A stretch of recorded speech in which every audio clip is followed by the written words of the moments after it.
Good afternoon, one and all. I am audible. Since this is our last class, we have to go fast through the other functions of the management and complete the questions today. So I'll be briefing the other functions of management today, like staffing, directing, communication, leadership, controlling process, essentials of effective control system, and control techniques of management. These are some of the other important functions of management. In the last class, we studied the types of plans and what are the standing or repeated plans, and also the mission and characteristics, objectives. So objectives is a very important uh, thing in management, or a type of objective, which type of objectives needs to be should use ಅಂತ ಹೇಳಿ management ಅಲ್ಲಿ ತುಂಬಾ important role play ಮಾಡುತ್ತೆ. So objective set by top management. Objectives ಯಾವಾಗಲೂ top management ಇಂದ set ಆಗಿರುತ್ತೆ. Top management plays an important role in the setting of objectives. Next the middle management tries to achieve the objectives to set by the top management. Next middle management ಏನ್ ಮಾಡ್ತಾರೆ, top management set ಮಾಡಿರೋ objectives ನ fulfil ಮಾಡಕ್ಕೆ, achieve ಮಾಡಕ್ಕೆ setup ಮಾಡ್ತಾರೆ. Middle management ಅವ್ರದ್ದು ಕೆಲಸ. Next middle management also ಏನ್ plans are establish objectives which lower management must achieve. So next middle management ಅವ್ರು ಏನ್ ಮಾಡ್ತಾರೆ, ಲೋವರ್ ಮ್ಯಾನೇಜ್ಮೆಂಟ್ ಅವ್ರು ಏನ್ ಮಾಡ್ಬೇಕು, ಅವ್ರ ಆಬ್ಜೆಕ್ಟಿವ್ಸ್ ಹೆಂಗೆ ಫುಲ್ಫಿಲ್ ಮಾಡ್ಬೇಕು ಅನ್ನೋದಕ್ಕೆ ಪ್ಲಾನ್ ಮಾಡ್ತಾರೆ. So this is a hierarchy of objectives. Objectives plays an important role. Objective is the main goal of the top management, which has the organizational goals for the fulfillment of the organization. Next, we have the setting of objectives. We can't go topic by topic here, so I'll be briefing everything here. Setting of objectives has the following consideration. So ಇದೆಲ್ಲ conditions ನಾವು ನೋಡ್ಕೊಂಡು objectives ನ set ಮಾಡಬೇಕು. Organizational objectives are multiple character, hence pressing and dominant objectives should be given priority. ಯಾವುದಕ್ಕೆ priority ಕೊಡಬೇಕು ಅಂತ ನಾವು ನೋಡ್ಕೊಂಡು ಆಬ್ಜೆಕ್ಟಿವ್ಸ್ ನ ಸೆಟ್ ಮಾಡಬೇಕು. Coordination and balance should be maintain between overall objectives of the organisation and the departmental goals.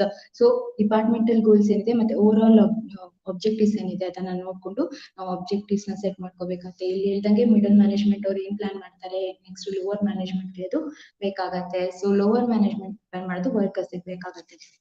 So these are some of the objectives. Next, we have the policies in planning. Policies making is another most important component of business planning. ಇದರಲ್ಲಿ ಫಸ್ಟ್ನೇದು ನಮಗೆ mission, ಆಮೇಲೆ objectives, ಆಮೇಲೆ policies. Policies ಏನ್ features ಇರುತ್ತೆ, policy making is the most important component of business planning. Features of sound policy. Sound policy ಹೇಗಿರ್ಬೇಕು ಅಂದ್ರೆ, the policy tries to contribute to the organizational objectives of organizational objectives ನ fulfill ಮಾಡೋಂಗೆ policy maintain ಮಾಡಿರ್ಬೇಕು.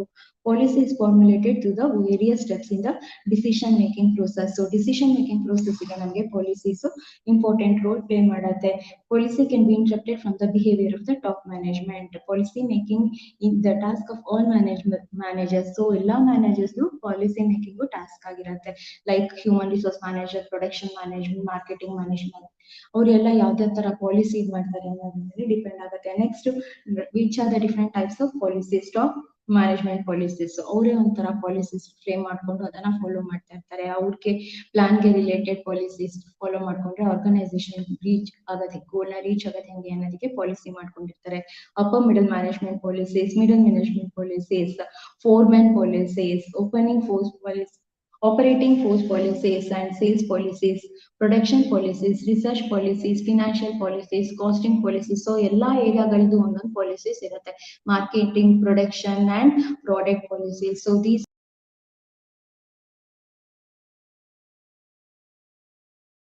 are some of the types of policies. Now next we will move to the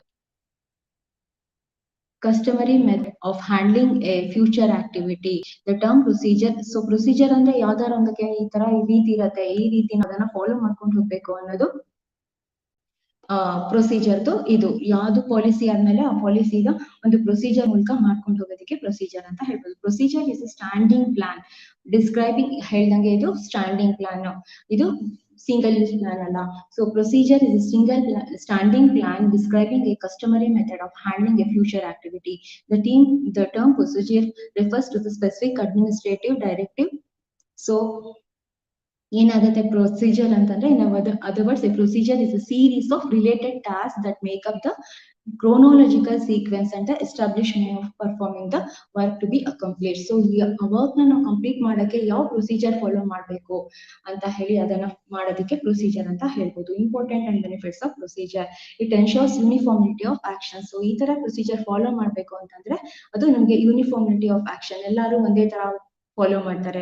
so it decreases the need for further decision making ಪ್ರೋಸೆಸ್ಗೆ ಈ planning, organising, staffing ಎಲ್ಲಾ functional activities of management ತುಂಬಾ important. It increases coordination among the personnel in the organisation and its department. So organisation ಮತ್ತೆ different departments ಅನ್ನೋದು coordination build ಮಾಡುತ್ತೆ. It provides good standard for the manager to appraise his employees. So these are some of the importance or benefits of procedure. Next, setting A procedure ನ ಹೇಗೆ set ಮಾಡ್ತಾರೆ ಅಂತ. Basic principle of procedure is that they should get be minimum possible. So ತುಂಬಾ rules regulations ಅಥವಾ ಇದೇ ತರ procedure, ತುಂಬಾ ಜಾಸ್ತಿ ಪ್ರೊಸೀಜರ್ ಆದ್ರೆ ಎಷ್ಟೊಂದ್ ಜನ ಫಾಲೋ ಮಾಡಕ್ ಇಷ್ಟಪಡಲ್ಲ. ಅಯ್ಯೋ ಪ್ರೊಸೀಜರ್ ಎಷ್ಟೊಂದಿದೆ, ಇದು ಹೆಂಗ್ ಮಾಡೋದು, ತುಂಬಾ ಇರತ್ತಪ್ಪ ಅದ್ ಮಾಡಕ್ಕೆ ಅಂತ ಹೇಳಿ ಆತರ ಇರುತ್ತೆ. ಸೊ ಮಿನಿಮಮ್ ಪಾಸಿಬಲ್ ಇರ್ಬೇಕು ಅದು. Procedure should be based on adequate facts of particular situation and guesses of wishes. So ನಾವು ಈ ತರ ಗೆಸ್ ಮಾಡ್ಕೊಂಡು ಅಥವಾ ಯಾವ್ದೋ ವಿಷಯಗೆಲ್ಲ ಪ್ರೊಸೀಜರ್ ನ ಮಾಡಕ್ಕೆ ಆಗೋದಿಲ್ಲ. So it should be adequate, it should have adequate facts. Okay. Next, procedures to be effective must be recognized as a system of interrelated activities in a network. So it is a system which designs procedure. Proper balance should be kept between stability and flexibility. So these are some of the points to be kept in view for the setting of a procedure. Next, we have rules and methods. Rules ಅಂದ್ರೆ ಎಲ್ರಿಗೂ ಗೊತ್ತಿದೆ ನಮಗೆ ಯಾವ ಕೆಲವು strict rules ಗಳಿರುತ್ತೆ. ಆ strict rules ಗಳನ್ನ ಎಲ್ಲಾ ಇಂಡಸ್ಟ್ರಿಗಳು ಎಲ್ಲ ಇದು ಫಾಲೋ ಮಾಡ್ತಾ ಇರ್ಬೇಕಾಗುತ್ತೆ. ಸೊ ಯಾರ್ಯಾರು 158 years ಏಜ್ ಅಟೆಂಡ್ ಮಾಡಿರ್ತಾರೆ ಅವ್ರು ರಿಟೈರ್ ಆಗ್ಬೇಕು. ಮತ್ತೆ smoking is prohibited in side the factory. So ಇದೆಲ್ಲ ಸ್ಟ್ರಿಕ್ಟ್ ರೂಲ್ಸ್ ಗಳು, ದೇ ಶುಡ್ ಎಲ್ಲರೂ ಫಾಲೋ ಮಾಡ್ಬೇಕಾಗಿರುವಂತ ರೂಲ್ಸ್ ಗಳು. Rules and methods. Next, methods ಅಲ್ಲಿ ಏನಿದೆ, method is a prescribe process of the particular operation of A task. So ಯಾವ ತರ method use ಮಾಡ್ಬೇಕು ಅನ್ನೋದನ್ನ ಇದರಲ್ಲಿ ಹೇಳ್ತಾರೆ. As compared to the procedure, method describes how one particular step of a procedure is to be performed. Method involves only one department. So one department and matra one method use ಮಾಡ್ತಾರೆ, procedure as a whole ಆಗುತ್ತೆ. Next, the strategy is the important role and important point to be studied. Literally speaking strategy ಅಂದ್ರೆ ಒಂದು rules ಅಂದ್ರೆ ಏನ್ ಮಾಡ್ತಾ ಇದ್ರು, ವಾರಲ್ ಎಲ್ಲ use ಮಾಡ್ತಾ ಇದ್ರು ಟರ್ಮ್ಸ್ ಅಂತ ಹೇಳ್ಬೋದು ಇದನ್ನ. ನೆಕ್ಸ್ಟ್ ಅದಕ್ಕೆ ಏನಂದ್ರೆ ಅದು ಅದ್ರ ಪರ್ಪಸ್ ಕಾಂಪಿಟೇಟಿವ್ ಸ್ಟ್ರಾಟಜಿ ಮತ್ತೆ ಗ್ರಾಂಡ್ ಸ್ಟ್ರಾಟಜಿ ಯೂಸ್ ಮಾಡ್ಕೊಂಡು ಅದ್ರ ಕ್ಯಾರೆಕ್ಟರಿಸ್ಟಿಕ್ಸ್ ಏನು ಅಂತ ಹೇಳಿ ನಾವು ನೋಡ್ಬೇಕಾಗತ್ತೆ. ಅದ್ರದ್ದು characteristics emerge from the above definitions. Definition ನೋಡಿದ್ರೆ ಏನಂದ್ರೆ, it is the right combination of different factors. Strategy ಅಂದ್ರೆ ಎಲ್ಲಾ ತರದ್ದು ಡಿಫ್ರೆಂಟ್ ಫ್ಯಾಕ್ಟರ್ಸ್ ನ ಕಂಬೈನ್ ಮಾಡೋದಕ್ಕೆ ಸ್ಟ್ರಾಟಜಿ ಅಂತ ಹೇಳ್ಬೋದು. It relates the business organisation to its environment. So ಹೊರಗಿನ ಪ್ರಪಂಚ ಅಥವಾ ಹೊರಗಿನ environment like technology, social, economics ಎಲ್ಲಾ ಎನ್ವೈರ್ಮೆಂಟ್ ರಿಲೇಟ್ ಮಾಡೋದಕ್ಕೆ ಸ್ಟ್ರಾಟಜೀಸ್ ಹೆಲ್ಪ್ ಮಾಡುತ್ತೆ. It is an action to meet a particular challenge. ನಾವು ಆರ್ಗನೈಸೇಷನ್ ಗೋಲ್ ಇದ್ದಾಗ ನಮ್ಗೆ ಕಾಂಪಿಟೇಷನ್ಸ್ ಇರುತ್ತೆ ಮತ್ತೆ ಚಾಲೆಂಜಸ್ ಇರುತ್ತೆ. ಅದನ್ನೆಲ್ಲ ನಾವು ಫುಲ್ಫಿಲ್ ಮಾಡಕ್ಕೆ ಮತ್ತೆ ಅದ್ರಲ್ಲಿ ಬರೋ ಪ್ರಾಬ್ಲಮ್ಗಳನ್ನೆಲ್ಲ ಸಾಲ್ವ್ ಮಾಡ್ಕೊಂಡು ನಾವು ಡಿಸೈರ್ಡ್ ಆಬ್ಜೆಕ್ಟಿವ್ ನ ಫುಲ್ಫಿಲ್ ಮಾಡೋದಕ್ಕೆ strategy important role. It is flexible and dynamic. It involves assumptions of certain calculated risk. So really risk saha irutte. It is an action oriented and more specific than objective. So now strategies ಅಂದ್ರೆ ನಾವು action ಮಾಡ್ಬೇಕು. ಅದು ನಾವು ಬರೀ objectives ಇಟ್ಕೊಂಡು ಮತ್ತೆ ಬರೆದಿಟ್ಕೊಂಡು ಹಿಂಗೆ ಹಾಗೆ ಅಂತೆಲ್ಲ ಅದನ್ನ ಮೋರ್ ಇಂಟು ಆಕ್ಷನ್ ತರಬೇಕು. ನಾವು ಅದನ್ನ ಬರೀ ಇಟ್ಕೊಂಡು ನೋಡ್ರಿ ಹಿಂಗೆ ಇದೆ ನಮ್ ಸ್ಟ್ರಾಟಜಿ ಇಷ್ಟೇ ಇದೆ ಅಂತ ಹೇಳಕ್ಕಾಗಲ್ಲ. ಅದನ್ನ ನಾವು ಎಕ್ಸಿಕ್ಯೂಷನ್ ತರಬೇಕು. So it is a flexible and dynamic and it's action oriented and more specific than objective. So idelladu some characteristics of strategy. Strategy is very much important. Strategy formulation. So strategy formulation andre henge strategy na hege formulate ಮಾಡಬೇಕು. A perfect strategy can be built only on perfect knowledge of the plans of others in the industry. This may be done by the management putting itself in the position of rival and then doing. ಅವ್ರು plan ಮಾಡ್ಕೊಂಡು, planning strategy ತುಂಬಾ important. ಏನ್ plan ಮಾಡ್ಬೇಕು ಅನ್ನೋದಕ್ಕೆ ಈ strategy ಮೇಲೆನೆ plan ಮಾಡಕ್ಕಾಗೋದು. So ನಾವ್ ಏನೇನ್ ಸ್ಟ್ರಾಟಜಿ ಫಾರ್ಮುಲೇಷನ್ ಟೈಮ್ ಅಲ್ಲಿ ನಾವು ಏನ್ ಮಾಡ್ಕೋಬೇಕಾಗತ್ತೆ ಅಂತಂದ್ರೆ ಫಾರ್ಮುಲೇಷನ್ ಮಾಡಕ್ಕೆ ಯಾವ್ಯಾವ ಪಾಯಿಂಟ್ಸ್ ನ ಇಟ್ಕೋಬೇಕು ಅಂತ ಹೇಳಿ ಕೊಟ್ಟಿದ್ದಾರೆ. Determination of the objectives. So objectives ಏನು ಅನ್ನೋದನ್ನ ನಾವು ತಿಳ್ಕೋಬೇಕು. Next ascertain the specific areas of strength and weakness in the total environment. So ನಮ್ ಸ್ಟ್ರೆಂತ್ ಏನು, ವೀಕ್ನೆಸಸ್ ಏನು, ಎಲ್ಲ ಟೋಟಲ್ ಎನ್ವೈರನ್ಮೆಂಟ್ ಅಲ್ಲಿ ನಮ್ದು ಸ್ಟ್ರೆಂತ್ಸ್ ಮತ್ತೆ ವೀಕ್ನೆಸಸ್ ನ ನೋಡ್ಕೋಬೇಕು. Next preparing action plan to achieve the objectives in the light of environmental forces. So ಏನ್ ಹೇಳಿದೆ ಅಂತಂದ್ರೆ ಆಕ್ಷನ್ ಇಂಪಾರ್ಟೆಂಟ್. ಆಕ್ಷನ್ ಪ್ಲಾನ್ ಇಲ್ಲದೆ ಸುಮ್ಮನೆ ಸ್ಟ್ರಾಟಜೀಸ್ ಇಟ್ಕೊಂಡ್ರೆ ಏನು ಪ್ರಯೋಜನ ಇಲ್ಲ. So it is important to have action plan in this. The following factors will determine the right strategic decision. So right strategic ತಗೊಳ್ಬೇಕು, ರೈಟ್ ಸ್ಟ್ರಾಟಜಿಕ್ ಡಿಸಿಷನ್ ತಗೋಬೇಕಂದ್ರೆ ಇದೆಲ್ಲ ಪಾಯಿಂಟ್ಸ್ ನಾವು it must be workable. So work ಆಗೋಂಗ್ ಇರ್ಬೇಕು. It must be involve acceptable risk. So risk ತಗೊಳಕ್ the timing of the action plan must be appropriate. So these are some of the right strategies decisions. ಇನ್ನೂ ಇದೆ, ಅದನ್ನ notes ಅಲ್ಲಿ ಕೊಟ್ಟಿದ್ದಾರೆ. Next we have single use plan. Single use plan ಅಂತಂದ್ರೆ ಒಂದ್ಸಲ use ಮಾಡಿ department ಗೆ ಮತ್ತೆ ಯೂಸ್ ಮಾಡಕ್ ಬರತ್ತೆ ಅಂತಾನೆಲ್ಲ. ಲಾಂಗ್ ಟರ್ಮ್ ಅಲ್ಲ ಅದು ಸ್ಟ್ಯಾಂಡಿಂಗ್ ಪ್ಲಾನ್ಸ್ ಅದೇ ಲಾಂಗ್ ಟರ್ಮ್ ಪ್ಲಾನ್ಸ್. ಇದು characteristics of single-use plans are non-recurring plans. The activities are definable in terms of specific objectives. So ಏನೋ ಕೆಲಸ ಮಾಡ್ಬೇಕು ಅಂತಂದ್ರೆ ಅವಾಗ ಮಾತ್ರ ಯೂಸ್ ಮಾಡ್ಕೊಳ್ತೀವಿ, ಅದನ್ನ ಪ್ಲಾನ್ ಮಾಡ್ತೀವಿ, ಆಮೇಲಿಂದ ಮತ್ತೆ ಅದನ್ನ ಯೂಸ್ ಮಾಡ್ಬೇಕು ಅನ್ನೋದೇನಿಲ್ಲ. So this is single use plan. In that we have programs, projects, schedule, budgets and standards. So programs ಅಂದ್ರೆ program is a defined single use comprehensive plan designed to implement the policies and accomplish the objectives. So ಅದನ್ನ objective fulfil ಮಾಡಕ್ಕೆ ಏನ್ program ಮಾಡಿ step approach ನ programme ಅಂತ ಕರಿಬಹುದು. Next we have the project. Simple step in the programme is known as a project. So project ಇನ್ನೊಂದ್ ಸ್ವಲ್ಪ ದೊಡ್ಡದು. A project is a single use plan which is a part of general programme. So general programme ಒಂದು part to project. So next we have the schedule. Schedule is the process of establishing a time sequence for the work to be done. So ಈ time ಒಳಗಡೆ ನಾವು ಅದನ್ನ ಮುಗಿಸ್ಕೋಬೇಕು, ನಮ್ಮ product ನ ನಾವು ಆಚೆ ತರಬೇಕು ಅಂತ ಒಂದು ಟೈಮ್ ಶೆಡ್ಯೂಲ್ ಇಟ್ಕೋಬೇಕು. So this is very much important. And next we have the budget. A budget is a single use plan expressed in quantitative terms. So budget ಇಲ್ಲದೆ ನಾವೇನು ಮಾಡೋದಕ್ಕಾಗೋದಿಲ್ಲ. Budget is a dual role in its used by planning instruments and also controlling. So planning ಮತ್ತೆ controlling ಎರಡು goes hand in hand ಅಂತ ನಾನು ಹೇಳ್ತು. controlling ಮತ್ತೆ planning hand in hand ಹೋಗೋದ್ರಿಂದ ಇದ್ರ ಆಕ್ಟಿವಿಟೀಸ್ ಎಲ್ಲ ಪ್ಲಾನಿಂಗ್ ಆಕ್ಟಿವಿಟೀಸ್ ಮತ್ತೆ ಕಂಟ್ರೋಲಿಂಗ್ ಆಕ್ಟಿವಿಟೀಸ್ ಸ್ವಲ್ಪ ಒಂದೇ ತರ ಡಿಸಿಷನ್ ತಗೊಳಕ್ಕೆ ಬೇಕಾಗ್ತಾ ಇರುತ್ತೆ. Next we have standards. Generally speaking all plans are considered as standards. So ಎಲ್ಲಾ ತರದಕ್ಕೂ ಒಂದು ಸ್ಟ್ಯಾಂಡರ್ಡ್ಸ್ ಇರುತ್ತೆ, ಆ ಸ್ಟ್ಯಾಂಡರ್ಡ್ಸ್ ನಾವು ಫಾಲೋ ಮಾಡಬೇಕಾಗುತ್ತೆ. From A specific point of view, a standard is a norm of criteria against which performance is compared and evaluated. So ಆ standard ನ ಒಂದು ಕಂಪೇರ್ ಮಾಡಿ ಎವ್ಯಾಲ್ಯೂಯೇಟ್ ಮಾಡೋದಕ್ಕೆ ನಾವು ಪರ್ಫಾರ್ಮೆನ್ಸ್ ಎವ್ಯಾಲ್ಯೂಯೇಷನ್ ಎಲ್ಲ ಮಾಡಿ ಆ ಸ್ಟ್ಯಾಂಡರ್ಡ್ಸ್ ಪ್ರಕಾರ ಇದ್ ಮಾಡ್ತೀವಿ. So both qualitative and quantitative standards are established in each area of the business industry. So this measures the single use plan. Next we have the business forecasting. Forecasting ಅಂತಂದ್ರೆ ಮುಂದೆ future ಅಲ್ಲಿ ಏನಾಗುತ್ತೆ ಅನ್ನೋದನ್ನ ನೋಡ್ಕೊಳ್ಳೋದಕ್ಕೆ forecasting ಅಂತ ಹೇಳ್ತೀವಿ. Forecasting is a systematic attempt to understand the future, to prepare plans to utilize opportunities provided by the environment to the advantage of the firm. So ಮುಂದೆ ಏನ್ ಸಿಗತ್ತೆ ನಮ್ಗೆ ಅದನ್ನ ಆಪರ್ಚುನಿಟಿನ ಪ್ರೊವೈಡ್ ಮಾಡ್ತಾರ, ಎನ್ವೈರನ್ಮೆಂಟ್ ನ ಯೂಸ್ ಮಾಡ್ಕೊಂಡು ಫರ್ಮ್ ಗೆ ಅಡ್ವಾಂಟೇಜ್ ತರೋದಕ್ಕೆ ಫೋರ್ಕಾಸ್ಟಿಂಗ್ ಮಾಡ್ಕೋಬೇಕಾಗುತ್ತೆ. ಸೊ ನೇಚರ್ ಏನಂದ್ರೆ ಅದ್ರದ್ದು we have it improves the economic development, technological forecast.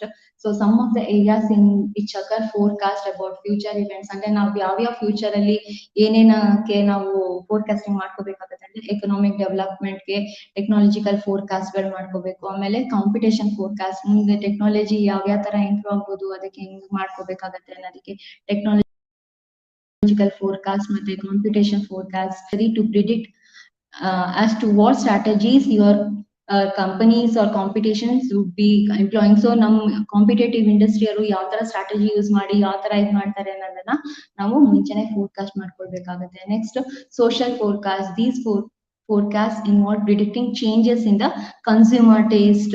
So consumer taste ಇನ್ನೊಂದ್ ದಿನ ನಮ್ಗೆ ಬೇರೆ ತರದ್ ಬೇಕಾಗತ್ತೆ, ಇನ್ನೊಂದ್ ದಿನ ಬೇರೆ ಪ್ರಾಡಕ್ಟ್ ಬೇಕಾಗತ್ತೆ, ಆ ಬ್ರ್ಯಾಂಡ್ ಬೇಡ ಇನ್ನೊಂದ್ ಬ್ರ್ಯಾಂಡ್ ಅದೇ ಪ್ರಾಡಕ್ಟ್ ಇನ್ನೊಂದ್ ಬ್ರ್ಯಾಂಡ್ ತಗೊಳ್ತೀವಿ ಅಂತ ಹೇಳ್ತೀವಿ. ಸೊ ಟೇಸ್ಟ್ ಪ್ರಕಾರ ಅದೆಲ್ಲ ಚೇಂಜ್ ಆಗ್ತಾ ಇರುತ್ತೆ. Demands and attitudes. So consumer demands ಮತ್ತೆ ಆಟಿಟ್ಯೂಡ್ಸ್ ಒಂದೇ ತರ ಇರೋದಿಲ್ಲ. ಸೊ ಅದಕ್ಕೆ ಸೋಷಿಯಲ್ ಫೋರ್ಕಾಸ್ಟಿಂಗ್ ಮಾಡ್ಬೇಕಾಗತ್ತೆ.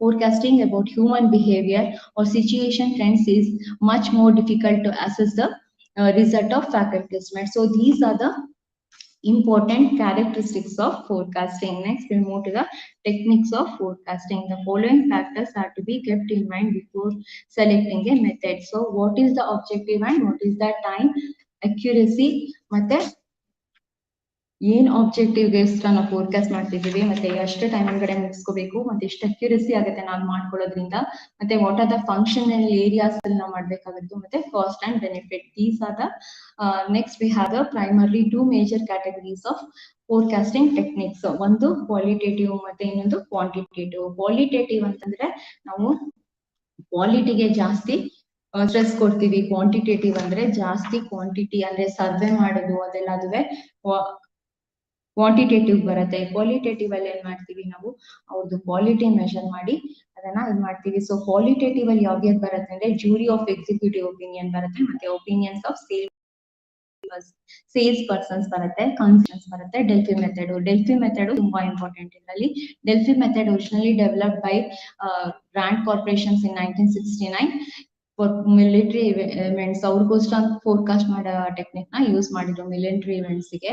So jury of executive opinion method. A panel of experts is given A situation. ಒಂದು ಪ್ಯಾನಲ್ ಆಫ್ ಎಕ್ಸ್ಪರ್ಟ್ಸ್ ಇರ್ತಾ ಇದ್ರು, ಅವ್ರಿಗೊಂದು ಸಿಚುಯೇಷನ್ ಕೊಟ್ಬಿಟ್ಟು ಮತ್ತೆ ಅದಕ್ಕೆ ಅವರು ಇನಿಷಿಯಲಿ ಏನೇನ್ ಪ್ರಿಡಿಕ್ಷನ್ ಏನು ಅಂತೆಲ್ಲ ಕ್ವಶನ್ಸ್ ಎಲ್ಲ ಕೊಟ್ಬಿಟ್ಟು ಅವರಿಂದ ಒಪಿನಿಯನ್ ಗಳು ತಗೊಂಡು ಆಮೇಲೆ ಅದನ್ನ ಮತ್ತೆ ಅನಲೈಸ್ ಮಾಡಿ ಸಮರೈಸ್ ಮಾಡಿ ಸೆಂಟ್ರಲ್ ಕೋಆರ್ಡಿನೇಟಿಂಗ್ ಮತ್ತೆ ಸಬಾರ್ಡಿನೇಟ್ ಬ್ಯಾಕ್ ಮಾಡಿ ಇನ್ನೊಂದು ಪ್ಯಾನಲ್ ಮಾಡಿ ಮತ್ತೆ ಅವ್ರಿಗೆ ಅದನ್ನ ವಾಪಸ್ ಕೊಟ್ಟು ಅದ್ರದ್ದು ಏನು ಯೂಸ್ ಅಂತ ಹೇಳಿ ನೋಡಿ ಅವ್ರದ್ದು ಒಪಿನಿಯನ್ ತಗೊಳ್ತಾ ಇದ್ರು. ಇದಕ್ಕೆ ಡೆಲ್ಫಿ ಮೆಥಡ್ ಅಂತ ಹೇಳ್ತಾರೆ. Next we have the historical method. In this method gives more emphasis on past and present data. So ಹಿಂದೆ ಕಲೆಕ್ಟ್ ಮಾಡಿದ ಡೇಟಾ ಮತ್ತೆ ಈಗಿನ ಡೇಟಾನ ಕಂಪೇರ್ ಮಾಡ್ಕೊಂಡು performance of the firm over a period is taken into consideration and analyse. It is useful to know the firm adaptability to situation. So past ಅಲ್ಲಿ ಹೆಂಗೆ ಅವ್ರು ಏನೇನನ್ನ adapt ಮಾಡ್ಕೊಂಡು ಹೆಂಗಿದ್ರು ಮತ್ತೆ ಈ ಪ್ರೆಸೆಂಟ್ ಅಲ್ಲಿ ಹೆಂಗಿದ್ದಾರೆ ಅಂತ ನೋಡ್ಕೊಳ್ಳೋದಕ್ಕೆ ಈ ತರ ಹಿಸ್ಟಾರಿಕಲ್ ಮೆಥಡ್ ಹೆಲ್ಪ್ ಆಗತ್ತೆ. Next we have quantitative techniques. In quantitative techniques we have time series analysis. It is widely used tool. This is an important tool which is widely used. It extrapolates the past trends into the future. So time series analysis on the quantitative techniques. So next econometric models. So econometric models is a complex technique. So it involves interrelationships of many variables tried together. So it is tied together in a mathematical model. ಒಂದು mathematical model ಮಾಡ್ಕೊಂಡು ಆ model ಪ್ರಕಾರ ಇದನ್ನ ಅವರು forecast ಮಾಡ್ಕೋತಾರೆ. The sales is not only the function. So ಬರೀ sales ಮಾತ್ರ ಅಲ್ಲ, ಇನ್ನು ಯಾವ್ದ್ಯಾವ ತರದ್ದು ಮ್ಯಾಥಮೆಟಿಕಲ್ ಇದ್ರಲ್ಲಿ ಕಂಡಿಡ್ಕೋಬೇಕಂತ ನೋಡ್ಕೊಂಡು ಅದನ್ನ ಮಾಡೆಲ್ ಮಾಡಿ ಅದನ್ನ ಸ್ಟಡಿ ಮಾಡ್ತಾರೆ. Next we have complex computer model. It is use to stimulate future events based on probabilities and multiple assumptions. And statistical survey. So quantitative techniques ಅಂದ್ರೆ statistical survey is an important method. Survey ಮಾಡೋದಂದ್ರೆ ಒಂದು group of persons ಅದೇ ಏರಿಯಾಲಿ ಇವತ್ತು views ಎಲ್ಲ ತಗೊಂಡು ಏನ್ ಮಾಡ್ತಾರೆ ಅವ್ರದ್ದು ಒಪಿನಿಯನ್ ತಗೊಂಡು it is use for opinion analysis and attitude surveys to predict such variables as future consumer taste. So ಮುಂದೆ ಅವ್ರಿಗೆ ಯಾವ ತರ ಟೇಸ್ಟ್ ಇದೆ ಏನು ಅನ್ನೋದೆಲ್ಲ ನಾವು ಪ್ರಿಡಿಕ್ಟ್ ಮಾಡ್ಬೋದು ಈ ತರ ಸರ್ವೆ ಸ್ಟಡಿ ಮಾಡಿದ್ರೆ. Employee preferences. ಸೊ ಏನೇನ್ ಪ್ರಿಫರೆನ್ಸ್ ಇರುತ್ತೆ ಅಂತ ಎಂಪ್ಲಾಯೀಸ್ ಅಲ್ಲೂ ನಾವು ಅವ್ರದ್ದು ವ್ಯೂಸ್ ತಗೊಂಡ್ರೆ ಅದನ್ನ ಗೊತ್ತಾಗುತ್ತೆ. And political choices and so on. So this is an important method of quantitative techniques of forecasting. Next, what are the advantages and disadvantages of forecasting? Without forecasting, planning becomes impossible. It is essential for planning. So planning ಮಾಡ್ಬೇಕು ಅಂದ್ರೆ forecasting future ಇದಕ್ಕೆ ಏನೇನ್ ಬೇಕು ಅಂತ forecast ಮಾಡ್ಕೊಳ್ಳೇಬೇಕಾಗತ್ತೆ. Because forecasting is related to the future. It makes the organisation to look forward. It coordinates different activities of the organisation.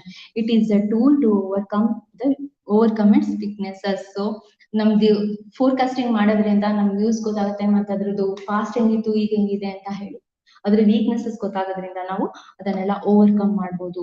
It helps the organisation opinion utilisation of the resources.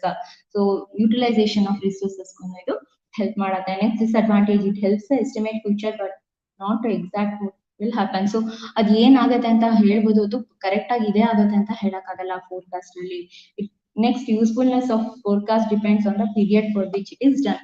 So ಅದ್ ಯಾವ ಟೈಮಲ್ಲಿ ಅವರು survey ತಗೊಂಡು ಯಾವ ತರ ಮತ್ತೆ Delphi method ಅಲ್ಲಿ ಅವ್ರು ಬರೀ ಒಪಿನಿಯನ್ ತಗೊಂಡಿರ್ತಾರೆ, ಅದು ಆ ಟೈಮ್ ಮಾತ್ರ ಹೆಲ್ಪ್ ಆಗುತ್ತೆ ಹೊರತು ಮುಂದೆ ಆಮೇಲೂ ಅದನ್ನ ಯೂಸ್ ಮಾಡ್ಕೊಳ್ತೀವಿ ಅಂದ್ರೆ ಆ ಕಸ್ಟಮರ್ ಒಪಿನಿಯನ್ ಅಥವಾ ಎಂಪ್ಲಾಯಿದು ಎಲ್ಲ ಚೇಂಜ್ ಆಗೋಗಿರ್ಬೋದು, ಅವ್ರದ್ದು ಡಿಮ್ಯಾಂಡ್ಸ್ ಆಗ್ಲಿ ಅಥವಾ ಅವ್ರಿಗೆ ಬೇಕಾಗಿರೋ ಪರ್ಪಸ್ ಆಗ್ಲಿ ಅದನ್ನ ಫುಲ್ಫಿಲ್ ಮಾಡಕ್ ಆಗಲ್ಲ ಅನ್ಸುತ್ತೆ. ಅದೇ ತರ ಫೋರ್ಕಾಸ್ಟ್ ಇಟ್ಕೊಂಡ್ರೆ it is not taken into accounts of market dynamics. So these are some of the disadvantages of the forecasting. So forecasting ಅಲ್ಲಿ GDP ಮತ್ತೆ GNP ಎಲ್ಲ ಬರುತ್ತೆ, ಅದು ಸಹ ನ್ಯಾಷನಲ್ ಇದು ಪ್ರಾಡಕ್ಟ್ ಅಂತ ಹೇಳಿ.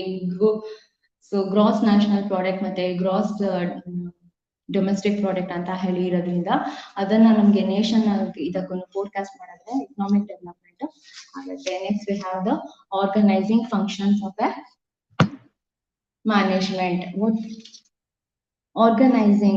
Organization is the process of defining and grouping the activities of enterprise and establishing the authority relationship among them. So, what are the different principles of organizing? Principle of division of labor. So, ಇದರಲ್ಲಿ division of labor ತುಂಬಾ important. Organize ಅಂದ್ರೆ ನಾವು plan ಮಾಡಾದ್ಮೇಲೆ next ಅದನ್ನ ಹೆಂಗ್ organise ಮಾಡ್ತೀವಿ ಅನ್ನೋದು ತುಂಬಾ ಇಂಪಾರ್ಟೆಂಟ್. ಅಂದ್ರೆ ಈ ಕೆಲಸ ಇವ್ರಿಗೆ ನಿಮ್ ಒಂದ್ ಪ್ಲಾನ್ ಮಾಡ್ಕೊಂಡಾಯ್ತು ಅಂತ ಆಗ್ತಿದ್ದಂಗೆ ಇದನ್ನ ನೆಕ್ಸ್ಟ್ ಯಾವ ತರ ಅದನ್ನ ವಿಂಗಡಿಸ್ಬೇಕು ಅನ್ನೋದನ್ನು principle of division of labour. So ಇವ್ರಿಗೆ ಈ ಕೆಲಸ ಕೊಡ್ಬೇಕು, ಅವ್ರಿಗೆ ಆ ಕೆಲಸ ಕೊಡ್ಬೇಕು, ಇವ್ರು ಈ ಕೆಲಸ ಕೊಟ್ರೆ ಇದನ್ನ ಕರೆಕ್ಟ್ ಆಗಿ ಮಾಡ್ತಾರೆ, ಇದು ಇವ್ರ field, specialist in this field, so ಈ ಪರ್ಸನ್ ಇದ್ ಕೊಡ್ಬೇಕು ಅನ್ನೋದು division of labour. Principle of functional definition and principle of scalar chain, principle of span of control, principle of unity of command, principle of unity of direction. So principle of efficiency ಇದೆಲ್ಲಾನು organisation cover ಮಾಡುತ್ತೆ. ಇದೆಲ್ಲಾ principle ಇಟ್ಕೊಂಡೆ ನಾವು organise ಮಾಡ್ಬೇಕಾಗಿರೋದು. Division of labour ಮಾಡ್ಬೇಕು, ಅಥವಾ function ಏನು ಅಂತ ಡಿಫೈನ್ ಮಾಡ್ಬೇಕು, ಸ್ಕೇಲಾರ್ ಚೈನ್ ಕವರ್ ಮಾಡ್ಬೇಕು. ನೆಕ್ಸ್ಟ್ ಸ್ಪ್ಯಾನ್ ಆಫ್ ಕಂಟ್ರೋಲ್ ಬರುತ್ತೆ. Span of control refers to the maximum number of persons effectively supervise by a single individual. So ಒಬ್ಬ ಇಂಡಿವಿಜುವಲ್ ಕೆಳಗೆ ಎಷ್ಟು ಜನ ಇವ್ರನ್ನ ಅಂದ್ರೆ ಒಬ್ಬ ಸೂಪರ್ವೈಸರ್ ಕೆಳಗೆ ಎಷ್ಟು ಸಬಾರ್ಡಿನೇಟ್ಸ್ ನ ಕೊಡ್ಬೋದು ಅನ್ನೋದು ಎಲ್ಲ ಇದ್ರಲ್ಲಿ ಬರುತ್ತೆ. Next we have principle of unity of command. So principle of unity of direction, ಅವ್ರು ಡೈರೆಕ್ಟ್ ಮಾಡ್ತಾರೆ. ನೆಕ್ಸ್ಟ್ ಎಷ್ಟು ಎಫಿಷಿಯಂಟ್ ಆಗಿ ಕೆಲಸ ಮಾಡ್ತಾರೆ ಅನ್ನೋದನ್ನು ಆಬ್ಜೆಕ್ಟಿವ್ಸ್ ಆಫ್ ಮಿನಿಮಮ್ ಕಾಸ್ಟ್ ಅಲ್ಲಿ, ಅದುವೇ ಆರ್ಗನೈಸೇಷನ್ ಒಂದು principle. Next we have principle of balance, principle of flexibility, principle of continuity, principle of simplicity and principle of exception, uniformity, coordination and participation. So these are some of the principles of organizing.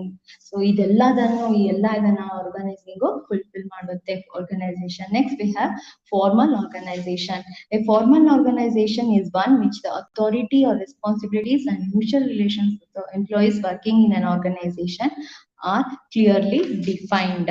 According to Bernard, an organization is formal when the activities of two or more persons are consciously coordinated towards the common objectives. So, other features ಏನು ಅಂತಂದ್ರೆ it represents clear objectives. Other objectives clear ಆಗಿರುತ್ತೆ. It maintains unity of command. It provides for division of labor and specialization.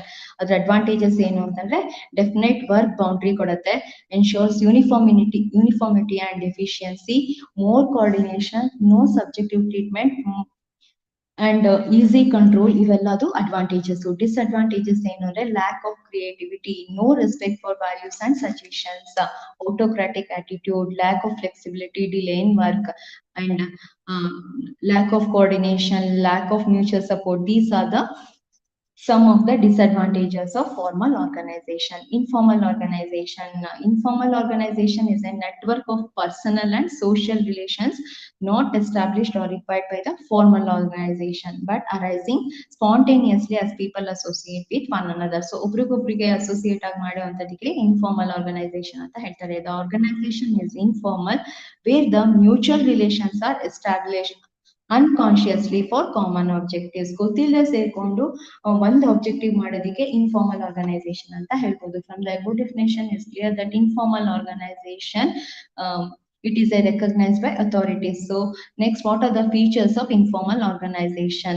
Idra features ಏನು ಅಂದ್ರೆ it comes into existence without any external pressure. ಆಮೇಲೆ it can be found at all levels of organization within the managerial hierarchy.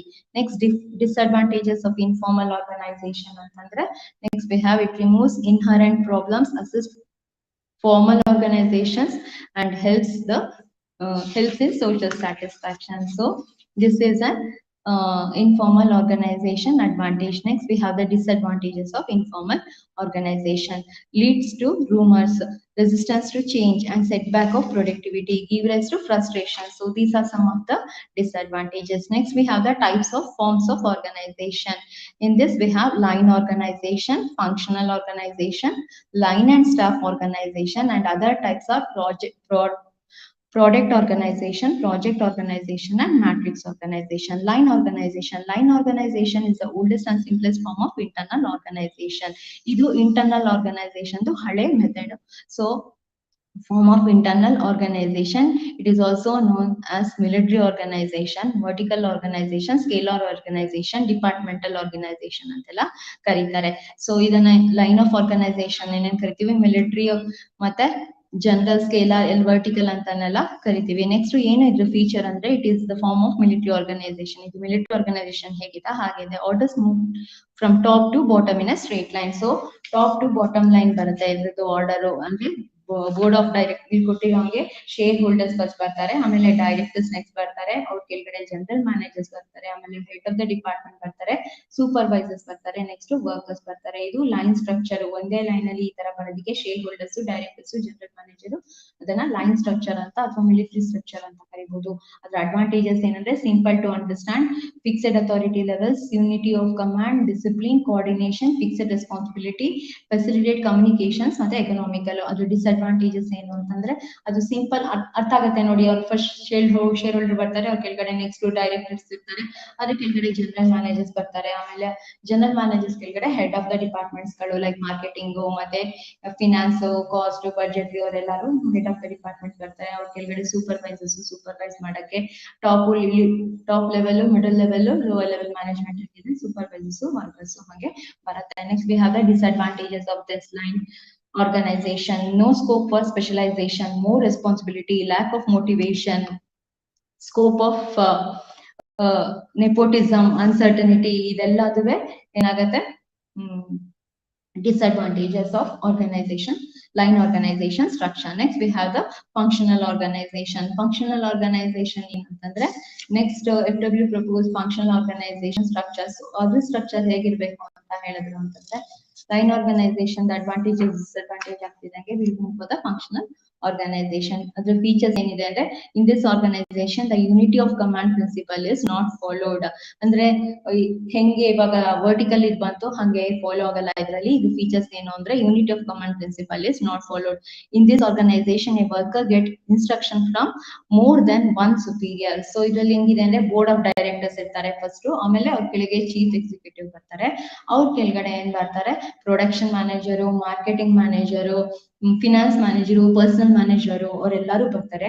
ಅವ್ರ ಕೆಳಗಡೆ ಆ ಡಿವಿಷನ್ಗೆ ಅಂದ್ರೆ work manager ಕೆಳಗಡೆ ಒಬ್ಬ ಸೂಪರ್ಟೆಂಡೆಂಟ್, financial manager ಕೆಳಗಡೆ ಇನ್ನೊಬ್ಬ ಸೂಪರ್ಟೆಂಡೆಂಟ್, ಮಾರ್ಕೆಟಿಂಗ್ ಮ್ಯಾನೇಜರ್ ಕೆಳಗಡೆ ಇನ್ನೊಬ್ಬ ಸೂಪರ್ಟೆಂಡೆಂಟ್. ಸೊ ಎಲ್ಲಾ ತರದ ಮ್ಯಾನೇಜರ್ ಗಳಿಗೂ ಒಬ್ಬೊಬ್ಬ ಸೂಪರ್ಟೆಂಡೆಂಟ್ ಬರ್ತಾರೆ.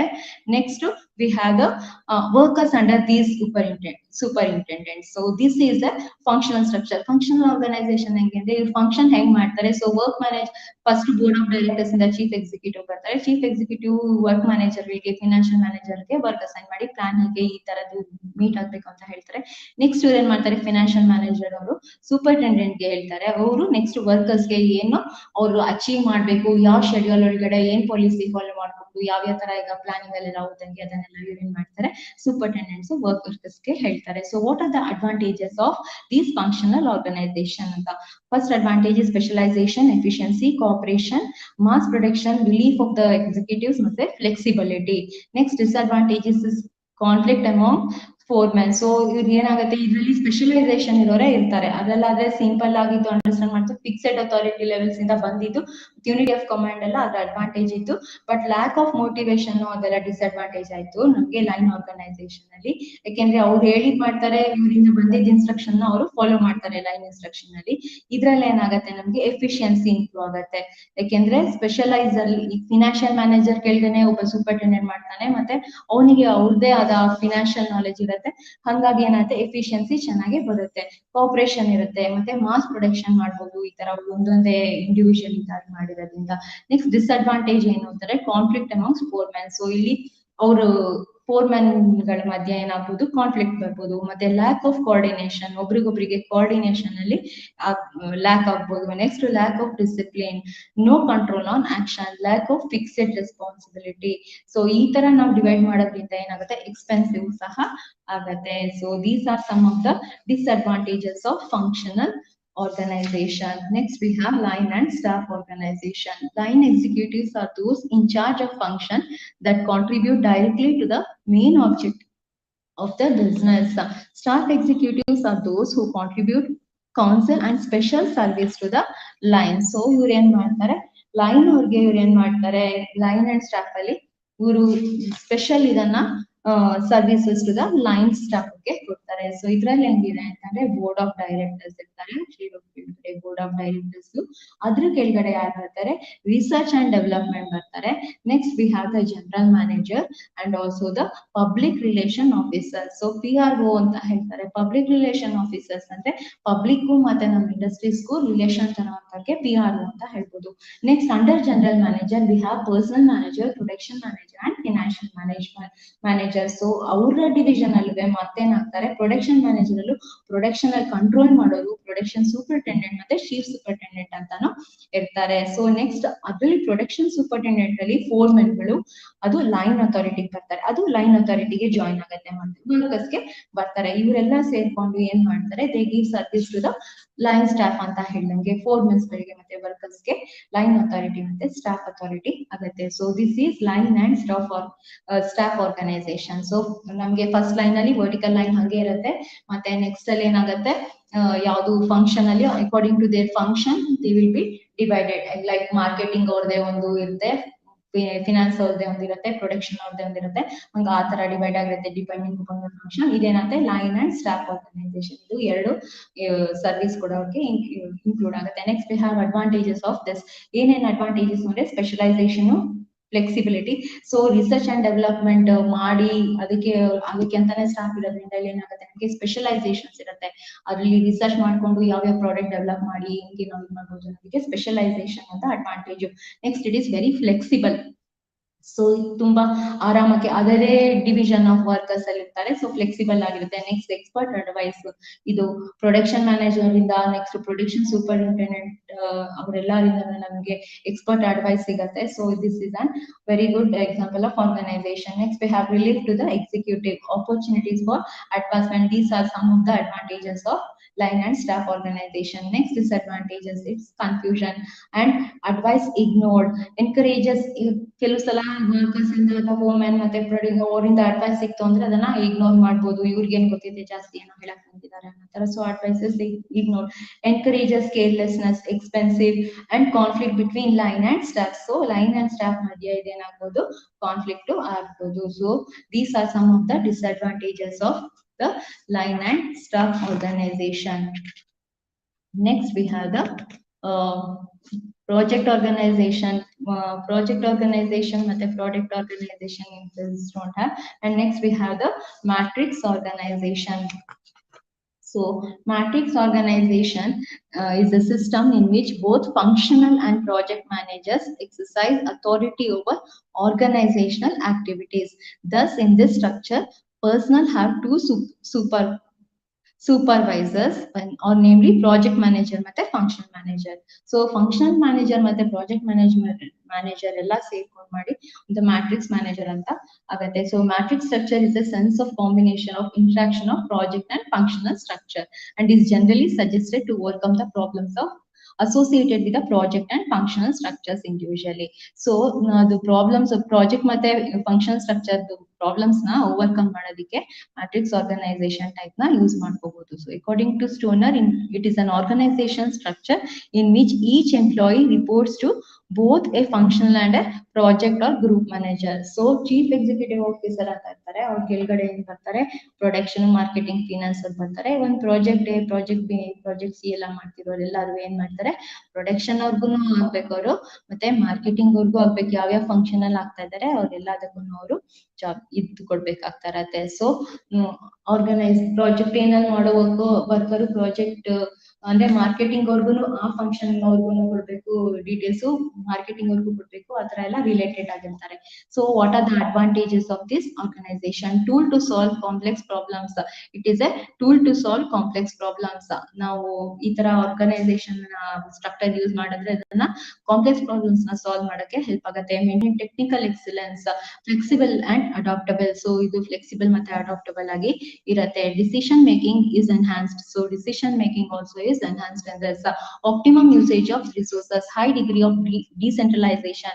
Disadvantages ಏನಂದ್ರೆ conflict between projects and functional manager. So project manager ಮತ್ತೆ ಫಂಕ್ಷನ್ ಮ್ಯಾನೇಜರ್ ಜೊತೆ ಕಾನ್ಫ್ಲಿಕ್ಟ್ ಆಗೋ ಚಾನ್ಸಸ್ ಇರುತ್ತೆ. ಫಂಕ್ಷನ್ ಮ್ಯಾನೇಜರು ಅಂದ್ರೆ ಪ್ರಾಡಕ್ಟ್ ಮ್ಯಾನೇಜರು, ಫಿನಾನ್ಸ್ ಮ್ಯಾನೇಜರ್ ಎಲ್ಲ ಇರ್ತಾರೆ, ಅವ್ರಗಳ ಜೊತೆ ಮತ್ತೆ ಪ್ರಾಜೆಕ್ಟ್ ಮ್ಯಾನೇಜರ್ ಜೊತೆ ನಮ್ಗೆ ಕಾನ್ಫ್ಲಿಕ್ಟ್ ಆಗೋ ಚಾನ್ಸಸ್ ಇರುತ್ತೆ. ಡ್ಯೂಯಲ್ ಕಮಾಂಡ್, ಅವ್ರಿಬ್ರದ್ದು ಕಮಾಂಡ್ ನಡೆಸ್ಕೋಬೇಕಾಗುತ್ತೆ. ನೆಕ್ಸ್ಟ್ ಎಕ್ಸ್ಪೆನ್ಸಿವ್, ಸ್ವಲ್ಪ difficult and balance, difficult to balance. Next also we have the learning organization. These are the organization which are innovative ideas convert into performance. So is every organization has to adopt them to change. So change ಅನ್ನ accept ಮಾಡ್ಬೇಕಂದ್ರೆ ಈ ತರ learning organization ಇದ್ ಮಾಡ್ಬೋದು. So reacting to the changes that take place in environment would only provide short term solutions. It is called a single loop learning. What are the advantages? Creative and innovative, openness, team effort, change agent. So change na ನಾವು accept ಮಾಡ್ಕೊಂಡ್ರೆ ನಾವು growth ಗೆ help ಆಗುತ್ತೆ. Next we have committee. According to a committee is a group of people who meet by plan to discuss or make a decision for a particular subject. So what are the advantages of a committee? ಮತ್ತೆ disadvantages: better understanding, poor knowledge and experience, team spirit, coordination, transmitting information, not so no resistance. And disadvantage is delay in decision, expensive form, no mutual confidence. ಇದೆಲ್ಲ disadvantages. So next what are the principles of organization? Principles of objective. Formulation of organization studies very much influenced by the objective. So objective ಮೇಲೆ ತುಂಬಾ depend ಆಗಿರುತ್ತೆ organisation objectives organization formulate ಮಾಡಕ್ಕೆ. Principles of specialization. The whole work of the organization is divided and assigned to different departments. So different department ಗೆ ಕೊಡೋದ್ರಿಂದ specialisation important. ನಾನು ಹೇಳೋದಲ್ಲ ಇಷ್ಟ ತನಕ, principle of authority, principle of simplicity ಎಲ್ಲದು ಏನಾಗುತ್ತೆ principles of organisation. Next we have steps in organisation. Identification of work. Identification of work. So identification of work ಅಂತಂದ್ರೆ ನಾವು ಏನ್ to accomplish the objectives of the organisation, to manufacture goods and services. Vertical organisation is nothing but line organisation. ಈಗ ಹೇಳ್ದಂಗೆ next virtual organisation. So virtual organisation it is slowly emerging on the corporate scene. So this is a network of independent companies connected by information technology to share skills. So ನಾವು ಒಂದು ಕಂಪ್ನಿದು skills ಇನ್ನೊಂದು ಕಂಪ್ನಿದ ಗೊತ್ತಾಗ್ಬೇಕಂದ್ರೆ cost, access to another market, ಇನ್ನೊಂದು company market ಎಲ್ಲದು share ಮಾಡ್ಕೋಬೇಕು ಅಂತಂದ್ರೆ there will be a central office for virtual organization. So it does not possess organizational chart. Organization ಈ ತರ ನಮ್ಗೆ ಅವ್ರು ಕೆಳಗಿರು ಲೈನ್ ಸ್ಟಾಫ್ ಫಂಕ್ಷನಲ್ ಮ್ಯಾಟ್ರಿಕ್ಸ್ ಎಲ್ಲ ಹೆಂಗಿದೆ ಫಾರ್ಮ್ ಆ ತರ ಇರಲ್ಲ ವರ್ಚುವಲ್ ಆರ್ಗನೈಸೇಷನ್ ಅಲ್ಲಿ. ಸೊ ಅದೇನ್ ಮಾಡ್ತಾರೆ, ಟೆಕ್ನಾಲಜಿ ಮತ್ತೆ ಸ್ಕಿಲ್ಸ್ ನ ವರ್ಚುವಲ್ ಆಗಿ ಶೇರ್ ಮಾಡ್ತಾರೆ. So there will be no central office for virtual organisation. It does not possess organisational chart. ಈಗ ಹೆಂಗಿದೆ ಆ ತರ ಚಾರ್ಟ್ ನ ಅವರು ಫಾಲೋ ಮಾಡಲ್ಲ. It helps in exploiting quickly and fast changing of exploiting the quickly and fast changing opportunities. So this is virtual organization. Next we have the steps in organizing. So identification of our work. So ಏನು ಕೆಲಸ ಆಗ್ಬೇಕು ಅನ್ನೋದು. Next classification of work, ಯಾರ್ಯಾರ ಕೆಲಸ ಯಾರ್ಯಾರಿಗೆ ಕೊಡ್ಬೇಕು. Next establishment of relationship, deciding the degree of centralisation or decentralisation. So centralisation ಆಗಿ ಮಾಡ್ಬೇಕು ಇಲ್ಲ ಡಿಸೆಂಟ್ರಲೈಸೇಷನ್ ಅಂತ ಹೇಳಿ ಅದನ್ನ ನೋಡ್ಬೇಕು. Next deciding the degree of centralisation or decentralisation. Top management decide the level of ಅದೇ ಟಾಪ್ ಮ್ಯಾನೇಜ್ಮೆಂಟ್ ಅಲ್ಲಿ ಅವರು ಯಾವ ತರದ್ದು ಸೆಂಟ್ರಲೈಸೇಷನ್ ಡಿಸೆಂಟ್ರಲೈಸೇಷನ್ ಯೂಸ್ ಮಾಡ್ಬೇಕು ಅನ್ನೋದನ್ನ ಮಾಡುತ್ತೆ. Delegation of authority. Next we have the delegation of authority as a unit. We will be knowing that. And pending for control. Control is also studied in the next unit. So next we'll move to the staffing and directing. So staffing ಅಂದ್ರೆ ಏನು, Staffing pertains to recruitment, selection, development and compensation of subordinates. So staffing ಏನ್ ಮಾಡ್ತೀವಿ ಅಂತಂದ್ರೆ ಯಾವ person ಯಾವ ಕೆಲಸಕ್ಕೆ ಎಲ್ಲಿ ಯಾವಾಗ ಯಾಕೆ ಹೇಗೆ ಹಾಕ್ಬೇಕು ಅನ್ನೋದನ್ನ ಸ್ಟಾಫಿಂಗ್ ಅಂತ ಕರಿಬಹುದು. Staffing is an important managerial function. Post corp ಅಂತ ಹೇಳ್ಬೋದು, POST CORP ಅಂತ.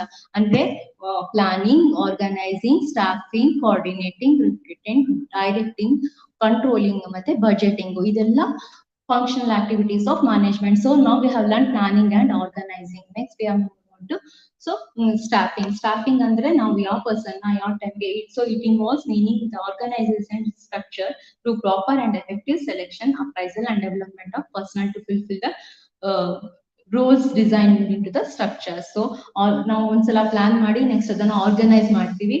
ಆರ್ಗನೈಸ್ ಮಾಡಾದ್ಮೇಲೆ ಯಾವ ಸ್ಟಾಫಿಂಗ್ ಮಾಡ್ಬೇಕಾಗತ್ತೆ, ಯಾವ ಪರ್ಸನ್ ಇದೆ. Staffing is an important managerial function. So that is the first function. Staffing is a pervasive activity. Staffing is continuous activity. Staffing ಅಷ್ಟೇ, management is a continuous activity. So ಅದ್ರ functions ಎಲ್ಲ ಹಾಗೇನೆ. Staffing management of personnel. Staffing helps in placing right men at the right job. ಹೇಳ್ದಂಗೆ right men at the right job. Staffing is perform by all managers. So ಎಲ್ಲಾ managers ಇಂದಾನು ಸ್ಟಾಫಿಂಗ್ ಆಗ್ಲೇಬೇಕಾಗುತ್ತೆ. So marketing manager ಅವ್ರ field ಗೆ ಅವ್ರದ್ದು ಏನು ಕೊಟ್ಟಿರ್ತಾರೆ, ಈ ಪ್ರಾಜೆಕ್ಟ್ ಈ ಟಾರ್ಗೆಟ್ ಇದನ್ನ ಫುಲ್ಫಿಲ್ ಮಾಡಕ್ಕೆ ಅವರು ಸ್ಟಾಫಿಂಗ್ ಮಾಡಿ ಅವ್ರ ಬೇಕಾದವ್ರನ್ನ ಅವ್ರ ತಗೋಬೇಕಾಗತ್ತೆ. ಫಿನಾನ್ಸ್ ಅವ್ರು ತಗೋಬೇಕಾಗತ್ತೆ, ಪ್ರಾಡಕ್ಟ್ ಪ್ರೊಡ್ಯೂಸ್ ಮಾಡಕ್ ತಗೋಬೇಕಾಗತ್ತೆ. Staffing is performed in by all managers. So next we have the importance. Helps in obtaining competent personnel for various jobs. Increase performance by placing the right men. So ಏನಾಗುತ್ತೆ ಇದ್ರದ್ದು importance ಏನಂದ್ರೆ ನಾವೇ ಬರಿಬಹುದು ಹಂಗಿದ್ರೆ. Promotes job satisfaction. Next we have facilitates optimum utilization of humans. Ensures continuity and growth of the organization. Staff ತಗೊಳ್ತಾ ಇರೋದಾಗುತ್ತೆ ನಮ್ಗೆ competent personal for various job. ನಾವು ಅವ್ರಿಗೆ ಕೆಲಸ ಕೊಡ್ತಾ ಇದೀವಿ. ನೆಕ್ಸ್ಟ್ ನಾವು ಅವ್ರಿಗೆ ಅವ್ರದ್ದು ಪರ್ಫಾರ್ಮೆನ್ಸ್ ನ ಚೆಕ್ ಮಾಡ್ಬೋದು, ಅವ್ರನ್ನ right person at right time ಅಂತ ಹೇಳಿ ಹಾಕ್ಬೋದು. Next we have process of staffing. ಯಾವ ತರ ನಾವು ಸ್ಟಾಫಿಂಗ್ ಮಾಡ್ಕೋಬೇಕಾಗತ್ತೆ. ನೆಕ್ಸ್ಟ್ ಅದ್ರಲ್ಲಿ ಏನ್ ಬರುತ್ತೆ, ಮ್ಯಾನ್ ಪವರ್ ಪ್ಲಾನಿಂಗ್. ನಾವು ಎಷ್ಟು ಜನ ಬೇಕಾಗ್ತಾರೆ. The very step in staffing is to plan the man power inventory required by a concern in order to match them for job requirements and demand. So ಏನಾಗುತ್ತೆ, ನಮ್ಗೆ man power ಎಷ್ಟು ಬೇಕು ಈ ಆರ್ಗನೈಸೇಷನ್ಗೆ, ಏನೇನಾಗ್ ತಗೋಬೇಕು, ನಾವ್ ಯಾವ ಫೀಲ್ಡ್ ಅಲ್ಲಿ ಯಾರ್ಯಾರು ಬೇಕು ಅನ್ನೋದನ್ನ ಫಸ್ಟ್ ಮ್ಯಾನ್ ಪವರ್ ಪ್ಲಾನಿಂಗ್ ಮಾಡ್ಕೋಬೇಕು. Next we have recruitment. Recruitment, once the recruitments of man power are determined, the process of recruitment begins. So man power ಇಷ್ಟ ಬೇಕು ಅಂತ ಹೇಳಿ ಆಗ್ತಾ ಇದ್ದಂಗೆ ನಮ್ಗೆ ಏನಾಗುತ್ತೆ, ರಿಕ್ರೂಟ್ಮೆಂಟ್ ಸ್ಟಾರ್ಟ್ ಮಾಡ್ಬೇಕಾಗತ್ತೆ. So recruitment, if I am not fast, I cannot complete the portions today. This is our last class, no? So I have to complete all the units now. So recruitment ಅಂದ್ರೆ ಏನಾಗ್ಬೇಕು ಅಂತಂದ್ರೆ, ನಾವು ಯಾವ ಜನನ ಕೆಲ್ಸಕ್ಕೆ ತಗೋತಿದೀವಿ ಅನ್ನೋದಕ್ಕೆ recruitment ಅಂತ ಹೇಳ್ತಾರೆ. ರಿಕ್ರೂಟ್ಮೆಂಟ್ ಅಲ್ಲಿ ಇಂಟರ್ನಲ್ ಸೋರ್ಸ್ ಅಂತ ಒಂದಿದೆ, ಎಕ್ಸ್ಟರ್ನಲ್ ಸೋರ್ಸ್ ಅಂತ ಒಂದಿದೆ. ಇಂಟರ್ನಲ್ ಸೋರ್ಸ್ ಅಲ್ಲಿ ಏನಾಗುತ್ತೆ ಅಂದ್ರೆ, ನಾವು ಒಳಗಿಂದ ಒಳಗೆ ತಗೊಳ್ತಾ ಇರೋದನ್ನ ಇಂಟರ್ನಲ್ ಸೋರ್ಸ್ ಅಂತ ಹೇಳಿ ಕರಿಬಹುದು. ಇಂಟರ್ನಲ್ ಸೋರ್ಸ್ ಅಂತಾರೆ internal source of recruitment people are employed within the organisation. So within the organisation ಏನಾಗತ್ತೆ ಅಂತಂದ್ರೆ, ಅವರು ಅಲ್ಲೇ ಇರೋನ ತಗೊಳ್ಳೋದಿಕ್ಕೆ internal source ಅಂತ ಹೇಳ್ತಾರೆ. What are the merits of internal source? Increases morale among the staff of the company, promotes job satisfaction. So ಅಲ್ಲೇ ಇರೋರ್ಗೆ ಯಾವುದೇ ಕಂಪ್ನಿದೆಲ್ಲ ಗೊತ್ತಿರುತ್ತೆ. ಸೊ ಹಂಗಾಗಿ ಜಾಬ್ ಸ್ಯಾಟಿಸ್ಫ್ಯಾಕ್ಷನ್ ಗೇನು ಪ್ರಾಬ್ಲಮ್ ಇರಲ್ಲ. Next we have reduce expenses on training. ಅವ್ರಿಗೆ ಮತ್ತೆ ಟ್ರೈನ್ ಮಾಡ್ಬೇಕು ಅನ್ನೋದಕ್ಕೆ ನಮ್ಗೆ ಎಕ್ಸ್ಪೆನ್ಸಸ್ ಖರ್ಚಾಗೋದಿಲ್ಲ. Saves time and cost. So these are the merits of internal source of recruitment. Next we have the demerits. Existing employees may not be fully qualified for the new jobs. So ಇರೋರು ಅವ್ರಿಗೆ ಇನ್ನೂ ಚೆನ್ನಾಗಿ ಗೊತ್ತಿದೆ, ಆ ಕೆಲಸನೂ ಮಾಡಕ್ ಬರುತ್ತೆ ಅಂತ ಹೇಳಕ್ಕೆ ಸಾಧ್ಯ ಇಲ್ಲ. It does not provide opportunity for the youngsters.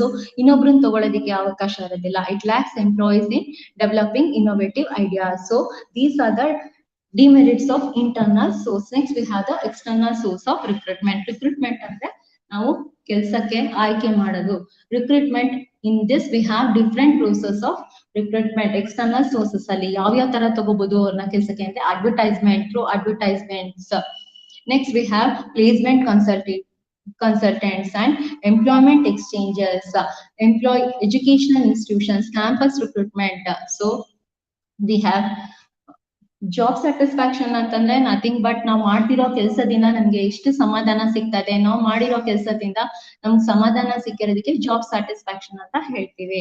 So ನಮ್ ಜಾಬ್ ಸ್ಯಾಟಿಸ್ಫ್ಯಾಕ್ಷನ್ ಏನಂದ್ರೆ ನಾವು ಮಾಡ್ತಿರೋ ಕೆಲಸ, ಈಗ ಅವ್ರು ಹೇಳಿರೋ ಕೆಲಸ, ನಾವು ಮಾಡಿರೋ ಕೆಲಸ ಆಗಿದೆ ಅಂತಂದ್ರೆ ನಮ್ಗೆ ಜಾಬ್ ಸ್ಯಾಟಿಸ್ಫ್ಯಾಕ್ಷನ್ ಅಂತ. ಇರೋ ವರ್ಕ್ ನ ನಾವು ಈ ಟೈಮ್ ಅಲ್ಲಿ ಮುಗಿಸ್ಕೊಟ್ಟಿದೀವಿ ಅವ್ರಿಗೆ, ಆ ತರದ್ದೆಲ್ಲ ನಮ್ಗೆ ಸಮಾಧಾನ ಇದೆ ಅಂತಂದ್ರೆ ಅದಕ್ಕೆ ಜಾಬ್ ಸ್ಯಾಟಿಸ್ಫ್ಯಾಕ್ಷನ್ ಅಂತ ಹೇಳ್ಬೋದು. It does not provide opportunity for the next we have the external source of recruitment. ಇದ್ರಲ್ಲಿ ಯಾವ ತರದ್ ಬರುತ್ತೆ ಅಂದ್ರೆ ರಿಕ್ರೂಟ್ ಮಾಡ್ಕೊಳ್ಳಕ್ಕೆ ಅಡ್ವರ್ಟೈಸ್ಮೆಂಟ್ ಕೊಟ್ಬಿಟ್ಟು ಜನ ತಗೋಬಹುದು. ಪ್ಲೇಸ್ಮೆಂಟ್ ಕನ್ಸಲ್ಟೆಂಟ್ಸ್ ಅಂತ ಇರ್ತಾರೆ, ಅವ್ರುಗಳು ಸ್ವಲ್ಪ ಜನನ ಹೈರ್ ಮಾಡಿ ಈ ಕೆಲಸ ಖಾಲಿ ಇದೆ ಇದಕ್ಕೆ ಹೋಗ್ಬೋದು ಅಂತ ಹೇಳ್ತಾರೆ.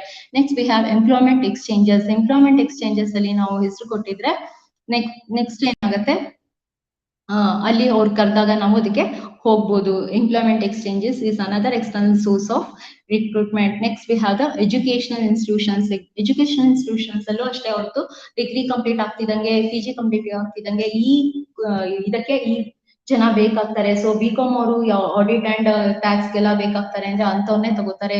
ಸೈನ್ಸ್ ಅವರು ಇನ್ಯಾವುದೋ ಇಂಡಸ್ಟ್ರಿಯಲ್ ಇದಕ್ಕೆ ರಿಸರ್ಚ್ ಅಂಡ್ ಡೆವಲಪ್ಮೆಂಟ್ ಬೇಕಾಗ್ತಾರೆ ಅಂದ್ರೆ after the degree they can go for that. So education institutions ಅಲ್ಲಿ ಅವರು external sources recruitment. Campus recruitment ಅಷ್ಟೇನೆ, ಕ್ಯಾಂಪಸ್ ಹೋಗಿ ಅಲ್ಲಿ ಅವ್ರಿಗೆ ಬೇಕಾಗಿರೋ ಚಾಯ್ಸ್ ಎಲ್ಲಾ ತರದ್ದು ಮಾಡಿ ಅಲ್ಲೂ ತಗೋತಾರೆ. Jobbers and contractors, casual applicants, data banks, body shopping, recruitment.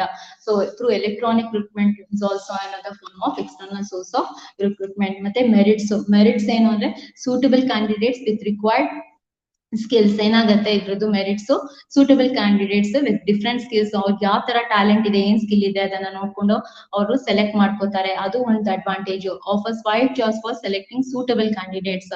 So ತುಂಬಾ ಜನ ಈ ತರ ಕ್ಯಾಂಪಸ್ ಅಲ್ಲೆಲ್ಲ ಅಂದ್ರೆ ಅವ್ರಿಗೆ ತುಂಬಾ ಚಾಯ್ಸ್ ಗಳಿರುತ್ತೆ, ಅವ್ರಿಗೆ ಬೇಕಾದನ್ನೇ ತಗೋಬಹುದು. Next we have new candidates will have expertise in various fields. So ಹೊಸಬ್ರು ಏನಾಗುತ್ತೆ, ಹೊಸದ್ರ ಬಗ್ಗೆ ತಿಳ್ಕೊಂಡಿರ್ತಾರೆ, ಅವ್ರಿಗೆ ವೇರಿಯಸ್ ಫೀಲ್ಡ್ ಅದೇ ಡಿಫ್ರೆಂಟ್ ಫೀಲ್ಡ್ಸ್ ಅಲ್ಲಿ ನಾಲೆಜ್ ಚೆನ್ನಾಗಿರುತ್ತೆ. So these are the advantages of external source of recruitment. Next we have the demerits of recruitment. Demerits ಏನು ಅಂದ್ರೆ creates jealous among the existing staff. So next we have sometimes newly recruits fails to adjust the organization. So ಹೊಸಬ್ರು organization adjust ಆಗದೇನೋ ಇರ್ಬೋದು. These are the demerits, some of the demerits of recruitment, external sources of recruitment. Next we have selection process. Manpower planning ಆದ್ಮೇಲೆ recruitment ಆದ್ಮೇಲೆ selection after recruitment the organization has to perform the function of selection. So ಅವರು ತಗೊಂಡಾದ್ಮೇಲಿಂದ ಅದರಲ್ಲಿ select ಮಾಡ್ಕೋಬೇಕು. So ಅದ್ರಲ್ಲಿ ಏನ್ ಮಾಡ್ತಾರೆ, what are the different steps. Selection involves different steps. First step screening of application. ಎಷ್ಟೊಂದ್ ಜನ ಈ ಪೋಸ್ಟ್ ಗೆ ಅಂತ ಅಪ್ಲೈ ಮಾಡಿರ್ತಾರೆ, ಅದರಲ್ಲಿ ಸ್ಕ್ರೀನಿಂಗ್ ಮಾಡ್ಕೊಂಡು ಯಾವ್ದು ಕರೆಕ್ಟ್ ಆಗಿದಾರಾ, ಇದಕ್ಕೆ ಪೋಸ್ಟ್ ಗೆ ಅಪ್ಲೈ ಮಾಡಿದಾರಾ ಅಂತ ಅದನ್ನ ನೋಡ್ಕೋಬೇಕು. ಪ್ರಿಲಿಮಿನರಿ ಇಂಟರ್ವ್ಯೂಸ್, ಒಂದು ಇಂಟರ್ವ್ಯೂ ಫೇಸ್ ಮಾಡ್ಬೇಕು. ಅಪ್ಲಿಕೇಶನ್ ಬ್ಲಾಂಕ್ ಅದನ್ನ ಫಿಲ್ ಮಾಡ್ಬೇಕು. Next selection test and employment interview, reference cheques, physical examination and final approval, placement. So these are the some of the steps to be followed in selection process. Okay, next we have orientation and placement. So ಅವರು ನಮ್ಮ company join ಆಗ್ತಾ ಇದ್ದಂಗೆ ಏನ್ ಮಾಡ್ಬೋದು, orientation ಮತ್ತೆ placement ಮಾಡ್ತಾರೆ. So ಅವ್ರನ್ನ orient ಮಾಡಿ ಅವ್ರು ಯಾವ ಪ್ಲೇಸ್ ಗೆ ಫಿಟ್ ಆಗ್ತಾರೆ ಅನ್ನೋದನ್ನ ಪ್ಲೇಸ್ಮೆಂಟ್ ಅಂತ ಹೇಳ್ಬೋದು. Next we have training and development ಅಂದ್ರೆ ಆ ಜಾಬ್ಗೆ ಅವ್ರನ್ನ ಕರೆಕ್ಟ್ ಆಗಿ ಟ್ರೈನ್ ಮಾಡಿ ಆ ಕಂಪ್ನಿನ ಡೆವಲಪ್ ಮಾಡೋದಕ್ಕೆ ಟ್ರೈನಿಂಗ್ ಅಂಡ್ ಡೆವಲಪ್ಮೆಂಟ್ ಅಂತ ಹೇಳ್ಬೋದು. ಅದ್ರ ಬೆನಿಫಿಟ್ಸ್ ಗಳೇನಂದ್ರೆ leads to improve profitability of the organisation. So it improves the improved profitability of the organization. It helps in creating better corporate image, promotes job satisfaction and boost morale. So job satisfaction anta ಹೇಳಿದ್ರಲ್ಲ ಇದನ್ನೇ, it promotes job satisfaction for the persons. So ನಾವು ಕೊಟ್ಟಿರೋ ಇದನ್ನ target ನ fulfil ಮಾಡ್ಕೊಟ್ಟಿದೀವಿ ಅನ್ನೋದಕ್ಕೆ ಆಗುತ್ತೆ. Next helps employees to adjust to changes, develop sound industrial relations. Training ಆಗೋದ್ರಿಂದ ನಮ್ಗೆ ಏನಾಗುತ್ತೆ, ಇದೆಲ್ಲಾನು ಇಂಪ್ರೂವ್ ಆಗುತ್ತೆ, ಸ್ಕಿಲ್ಸ್ ಇಂಪ್ರೂವ್ ಆಗುತ್ತೆ, ನಮ್ಗೆ ಜಾಬ್ ಸ್ಯಾಟಿಸ್ಫ್ಯಾಕ್ಷನ್ ಸಿಗತ್ತೆ, ಕಲ್ತ್ಕೊಂಡಿದೀವಿ ಅಂತ ಹೇಳಿ. Next we have helps employees to handle stress, tension, frustration and conflict. Next we have it motivates employees to accept higher level jobs. So these are the merits of training. Matte different types of training. So training program can be classified into on the job methods and off the job methods. On the job ಅಂದ್ರೆ ಅಲ್ಲೇ job ಸೇರೋ ಮೇಲಿಂದ ಕಲ್ತ್ಕೊಳ್ಳುವಂಥದ್ದು. Of the job ಅಂದ್ರೆ job ಇಂದ ಹೊರಗಡೆ ಕಲ್ತ್ಕೊಳ್ಳುವಂಥದ್ದು. So on the job ಅಂದ್ರೆ coaching under study, job rotation, ಮತ್ತೆ committee assignments, apprenticeship, West visual training or vestibular training, and next we have the off the job training ಅಂದ್ರೆ seminars, conferences ಹೋಗೋದು, seminars ಹೋಗೋದು, ಅದ್ರ ಬಗ್ಗೆ ಅದೇ ಟಾಪಿಕ್ ಬಗ್ಗೆ seminars ಮಾಡ್ತಿರ್ತಾರೆ, ಕಾನ್ಫರೆನ್ಸ್ ಮಾಡ್ತಿರ್ತಾರೆ, ಲೆಕ್ಚರ್ಸ್ ಮಾಡ್ತಿರ್ತಾರೆ, ಅದ್ರ ಬಗ್ಗೆ ಕೇಸ್ ಸ್ಟಡಿ ಇರತ್ತೆ, ಅದನ್ನ ಕಲ್ಕೋಬಹುದು. ಇದೆಲ್ಲಾ ತರದ್ದು of the job training. On the job ಅಲ್ಲಿ ನಾವು ಕೋಚ್ ಮಾಡ್ತೀವಿ ಅದ್ರ ಬಗ್ಗೆ. ಸೊ ಈಗ ಏನು ಗೊತ್ತಿಲ್ಲ ಅನ್ನೋರಿಗೆ ಅದನ್ನ ಪೂರ್ತಿ ಡೀಟೇಲ್ ಆಗಿ ಹೇಳ್ಕೊಡ್ತಾರೆ ಆನ್ ದ ಜಾಬ್ ಅಲ್ಲಿ. ಸೊ ಕಮಿಟಿ ಅಸೈನ್ಮೆಂಟ್ಸ್ ಗಳು ಕೊಟ್ಬಿಟ್ಟು ಅದರಿಂದ ಕಲ್ತ್ಕೋಬಹುದು ಅಸೈನ್ಮೆಂಟ್ ಗಳಿಂದ. Next we have the job rotation. ಒಂದ್ ಜಾಬ್ ಮಾತ್ರ ಕೆಲಸ ಮಾಡೋದ್ ಮಾತ್ರ ಬೇಡ, ಇನ್ನೊಂದ್ ಜಾಬ್ ನ ಕಲ್ತ್ಕೊಳ್ಳೋಣ ಅಂತಂದ್ರೆ ಅವ್ನ ಆ ಜಾಬ್ ಇಂದ ತೆಗೆದು ಇನ್ನೊಂದ್ ಜಾಬ್ ಹಾಕ್ತಾರೆ, ಆ ಕೆಲಸನೂ ಕಲ್ತ್ಕೊಂಡಂಗಾಗತ್ತೆ. ನೆಕ್ಸ್ಟ್ ಇನ್ನೊಂದು ಹಂಗೇನೆ ಜಾಬ್ ರೊಟೇಷನ್ ಅಂತಂದ್ರೆ ಒಂದು ಜಾಬ್ ಇಂದ ಇನ್ನೊಂದ್ ಜಾಬ್ಗೆ ಇದ್ ಮಾಡೋದಕ್ಕೆ ಜಾಬ್ ರೊಟೇಷನ್ ಅಂತಾನು ಹೇಳ್ಬೋದು. Next we have the remuneration. ಇದೆಲ್ಲ ಆದ್ಮೇಲೆ ಟ್ರೈನಿಂಗ್ ಅಂಡ್ ಡೆವಲಪ್ಮೆಂಟ್ ಅಲ್ಲಿ ಆದ್ಮೇಲೆ ರೆನ್ಯೂಮರೇಷನ್ ನ ಫಿಕ್ಸ್ ಮಾಡ್ಬೇಕು.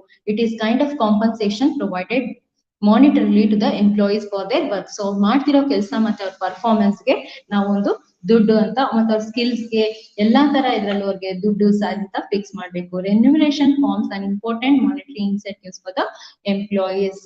Performance evaluation to keep track to record of the behaviour, attitudes as well as opinions. So performance ನ ಎವ್ಯಾಲ್ಯೂಯೇಟ್ ಮಾಡ್ಬೇಕು.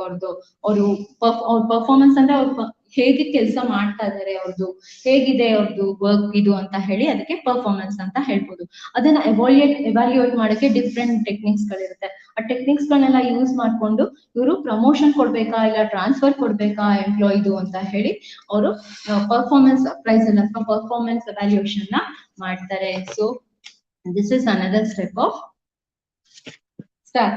Next we have meaning and definition of delegation of authority. So ಇದೆಲ್ಲ ಅಂದ್ಮೇಲೆ ನಾವು authority ಕೊಡ್ಬೇಕು. Authority, responsibility ಮತ್ತೆ accountability ಎಲ್ಲ different terms. So what is the authority is the right to give order and the power to extract obedience. So ಯಾರಿಗೆ ಯಾವ ತರ ಅಥಾರಿಟಿಗಳು ಕೊಡ್ಬೇಕು ಅನ್ನೋದು ಡಿಪೆಂಡ್ ಆಗುತ್ತೆ. Authority must be well defined. All people who have the authority should know what is the scope of their authority.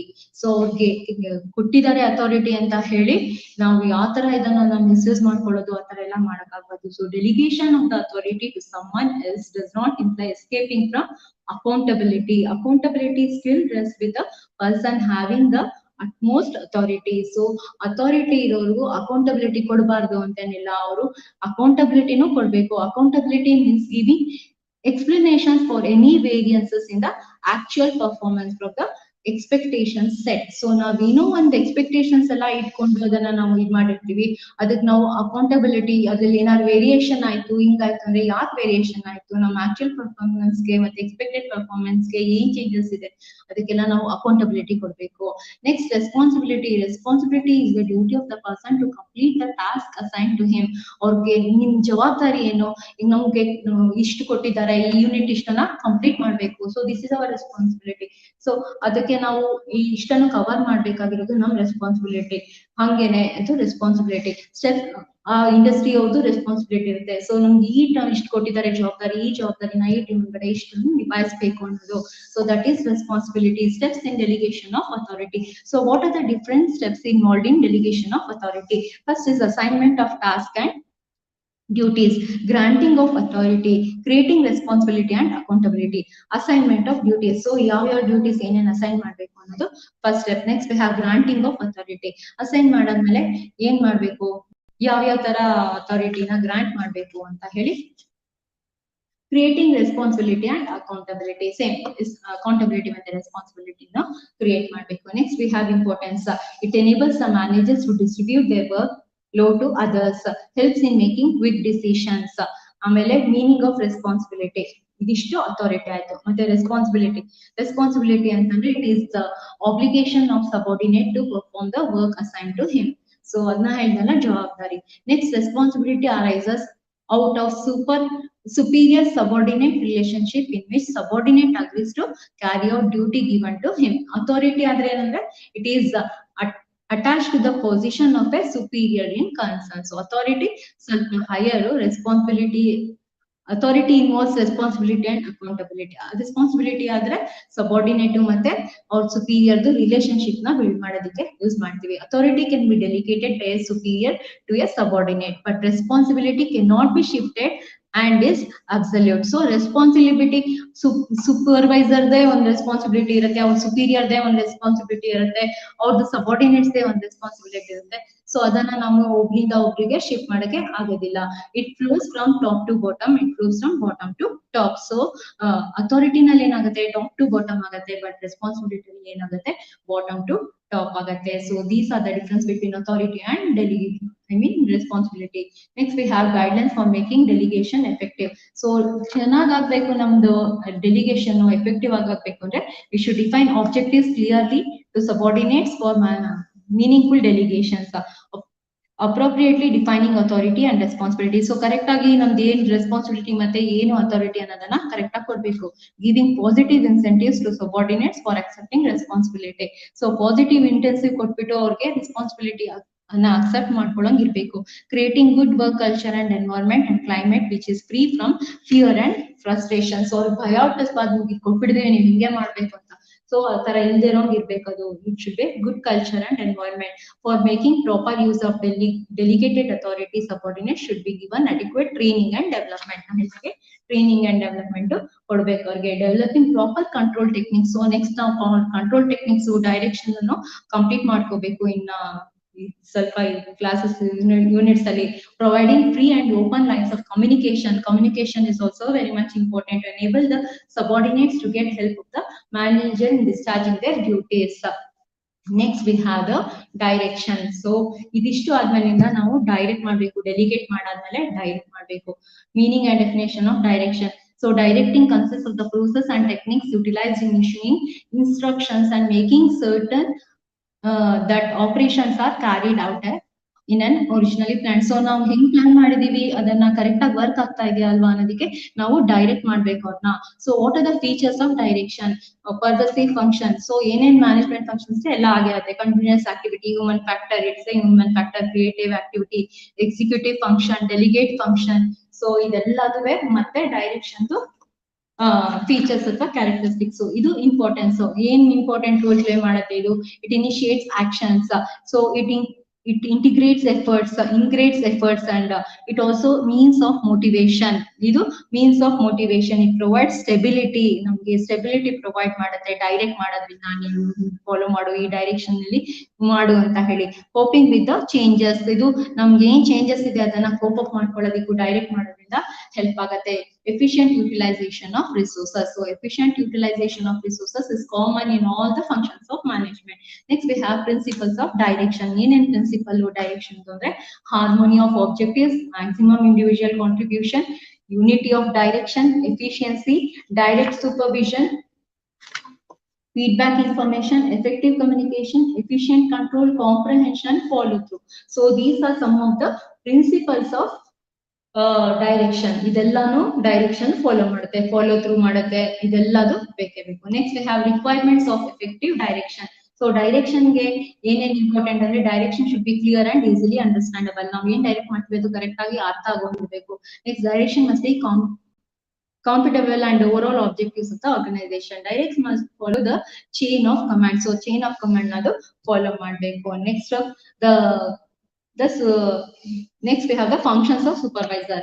ಏನೇನ್ functions ಸೂಪರ್ವೈಸರ್ದು ಅಂತ ಏನಂದ್ರೆ ಇದು ಡೈರೆಕ್ಷನ್ ಅಲ್ಲಿ supervision is a directional technique whereas instructions are understood by superior requiring to subordinate to act to retain from the acting in a given circumstances. So ಏನಾಗುತ್ತೆ ಸೂಪರ್ವೈಸೇಷನ್ ತುಂಬಾ important direction ಅಲ್ಲಿ. ಅವರು supervise ಮಾಡಿ ಅದನ್ನ ಸಬಾರ್ಡಿನೇಟ್ಸ್ ಹೇಳ್ಬೇಕು ಅಂತಂದ್ರೆ direct ಮಾಡ್ಬೇಕು ಅಂತಂದ್ರೆ ಅವ್ರದ್ದು functions of supervisor very much important. ಏನೇನು ಅವ್ರದ್ದು ಫಂಕ್ಷನ್ಸ್ ಅಂತಂದ್ರೆ plan and organising, provision of working conditions, leadership and guidance, motivation and controlling. So these are the important functions of supervisor. Linking pin is the linking pin between the management and the workers. And grievances handling. ಏನೇನು grievance problems ಬರುತ್ತೆ ಅದನ್ನೆಲ್ಲ handle ಮಾಡ್ತಾರೆ supervisor. Reporting. Supervisor has got an important role to report about the cost, quality and any such output ಅದೆಲ್ಲದಕ್ಕೂ ಅವರು report ಮಾಡಬೇಕು supervisor ಕೆಲಸ. Next introducing new work methods, ಯಾವ್ಯಾವ ತರ ವರ್ಕ್ ಮೆಥಡ್ಸ್ ಯೂಸ್ ಮಾಡಬೇಕು, like higher productivity, high morale of workers, satisfying working conditions, improving human relations, high profits, ಇದೆಲ್ಲದು use ಮಾಡಲು help ಮಾಡ್ತಾರೆ. ಎನ್ಫೋರ್ಸಿಂಗ್ ಡಿಸಿಪ್ಲಿನ್ ಅಷ್ಟೇ ಸೂಪರ್ವೈಸರ್ ಇಂದ ಹೆಲ್ಪ್ ಆಗುತ್ತೆ. Next we have the role of supervisor as a planner, as a manager and as a guide and a leader. ಎಲ್ಲಾ ತರಾನು supervisor help ಮಾಡ್ತಾರೆ. Next we have the communication. ಇನ್ನೊಂದು management functions. So ಅದು communication is a process of passing information and understanding from one person to another. So ಒಬ್ರಿಂದ ಇನ್ನೊಬ್ರಿಗೆ ಅರ್ಥ ಮಾಡಿಸಿ ಅದನ್ನ ಏನು ಅಂತ ಹೇಳೋದಕ್ಕೆ ಕಮ್ಯುನಿಕೇಶನ್ ಅಂತ ಹೇಳ್ಬೋದು. Next we have the significance of communication, motivation and boosting moral. So communicate ಮಾಡೋದ್ರಿಂದ ಮತ್ತೆ ಏನಾಗುತ್ತೆ, ಮೋಟಿವೇಟ್ ಮಾಡ್ಬೋದು. Next helps in decision making, helps in changing the attitude, helps in achieving coordination, promotes industrial peace, increase managerial efficiency. And what are the process of communication? The message sender, transmission of message, encoding. So ನಾವು ಒಬ್ರು message ಕಳಿಸ್ತೀವಿ, ಇನ್ನೊಬ್ರು transmission ಮಾಡ್ತೀವಿ, encoding ಮಾಡ್ತಾರೆ. ಆಮೇಲೆ ಅದಕ್ಕೊಂದು channel ಬೇಕು. Next the message is a receiver, ಅಲ್ಲಿ ಡಿಕೋಡಿಂಗ್ ಮಾಡಿ ಅದ್ರದ್ದು ಫೀಡ್ಬ್ಯಾಕ್ ತಗೋತಾರೆ. So this is a process of communication. ಒಬ್ರು ಸೆಂಡರು, ಒಬ್ರು ಟ್ರಾನ್ಸ್ಮಿಷರ್, ಇನ್ನೊಂದು ಎನ್ಕೋಡ್ ಮಾಡ್ತಾರೆ, ಅದಕ್ಕೊಂದು ಚಾನೆಲ್ ಬೇಕು, ಆಮೇಲೆ ಅದನ್ನ ರಿಸೀವ್ ಮಾಡಿ ಅದನ್ನ ಡಿಕೋಡ್ ಮಾಡಿ ಫೀಡ್ಬ್ಯಾಕ್ ಕೊಡ್ತಾರೆ. So this is a process of communication. If I have another 20 minutes I will complete this, I think. Okay, next we have the channels of communication: downward communication, upward communication, horizontal or crosswise communication, or lateral communication.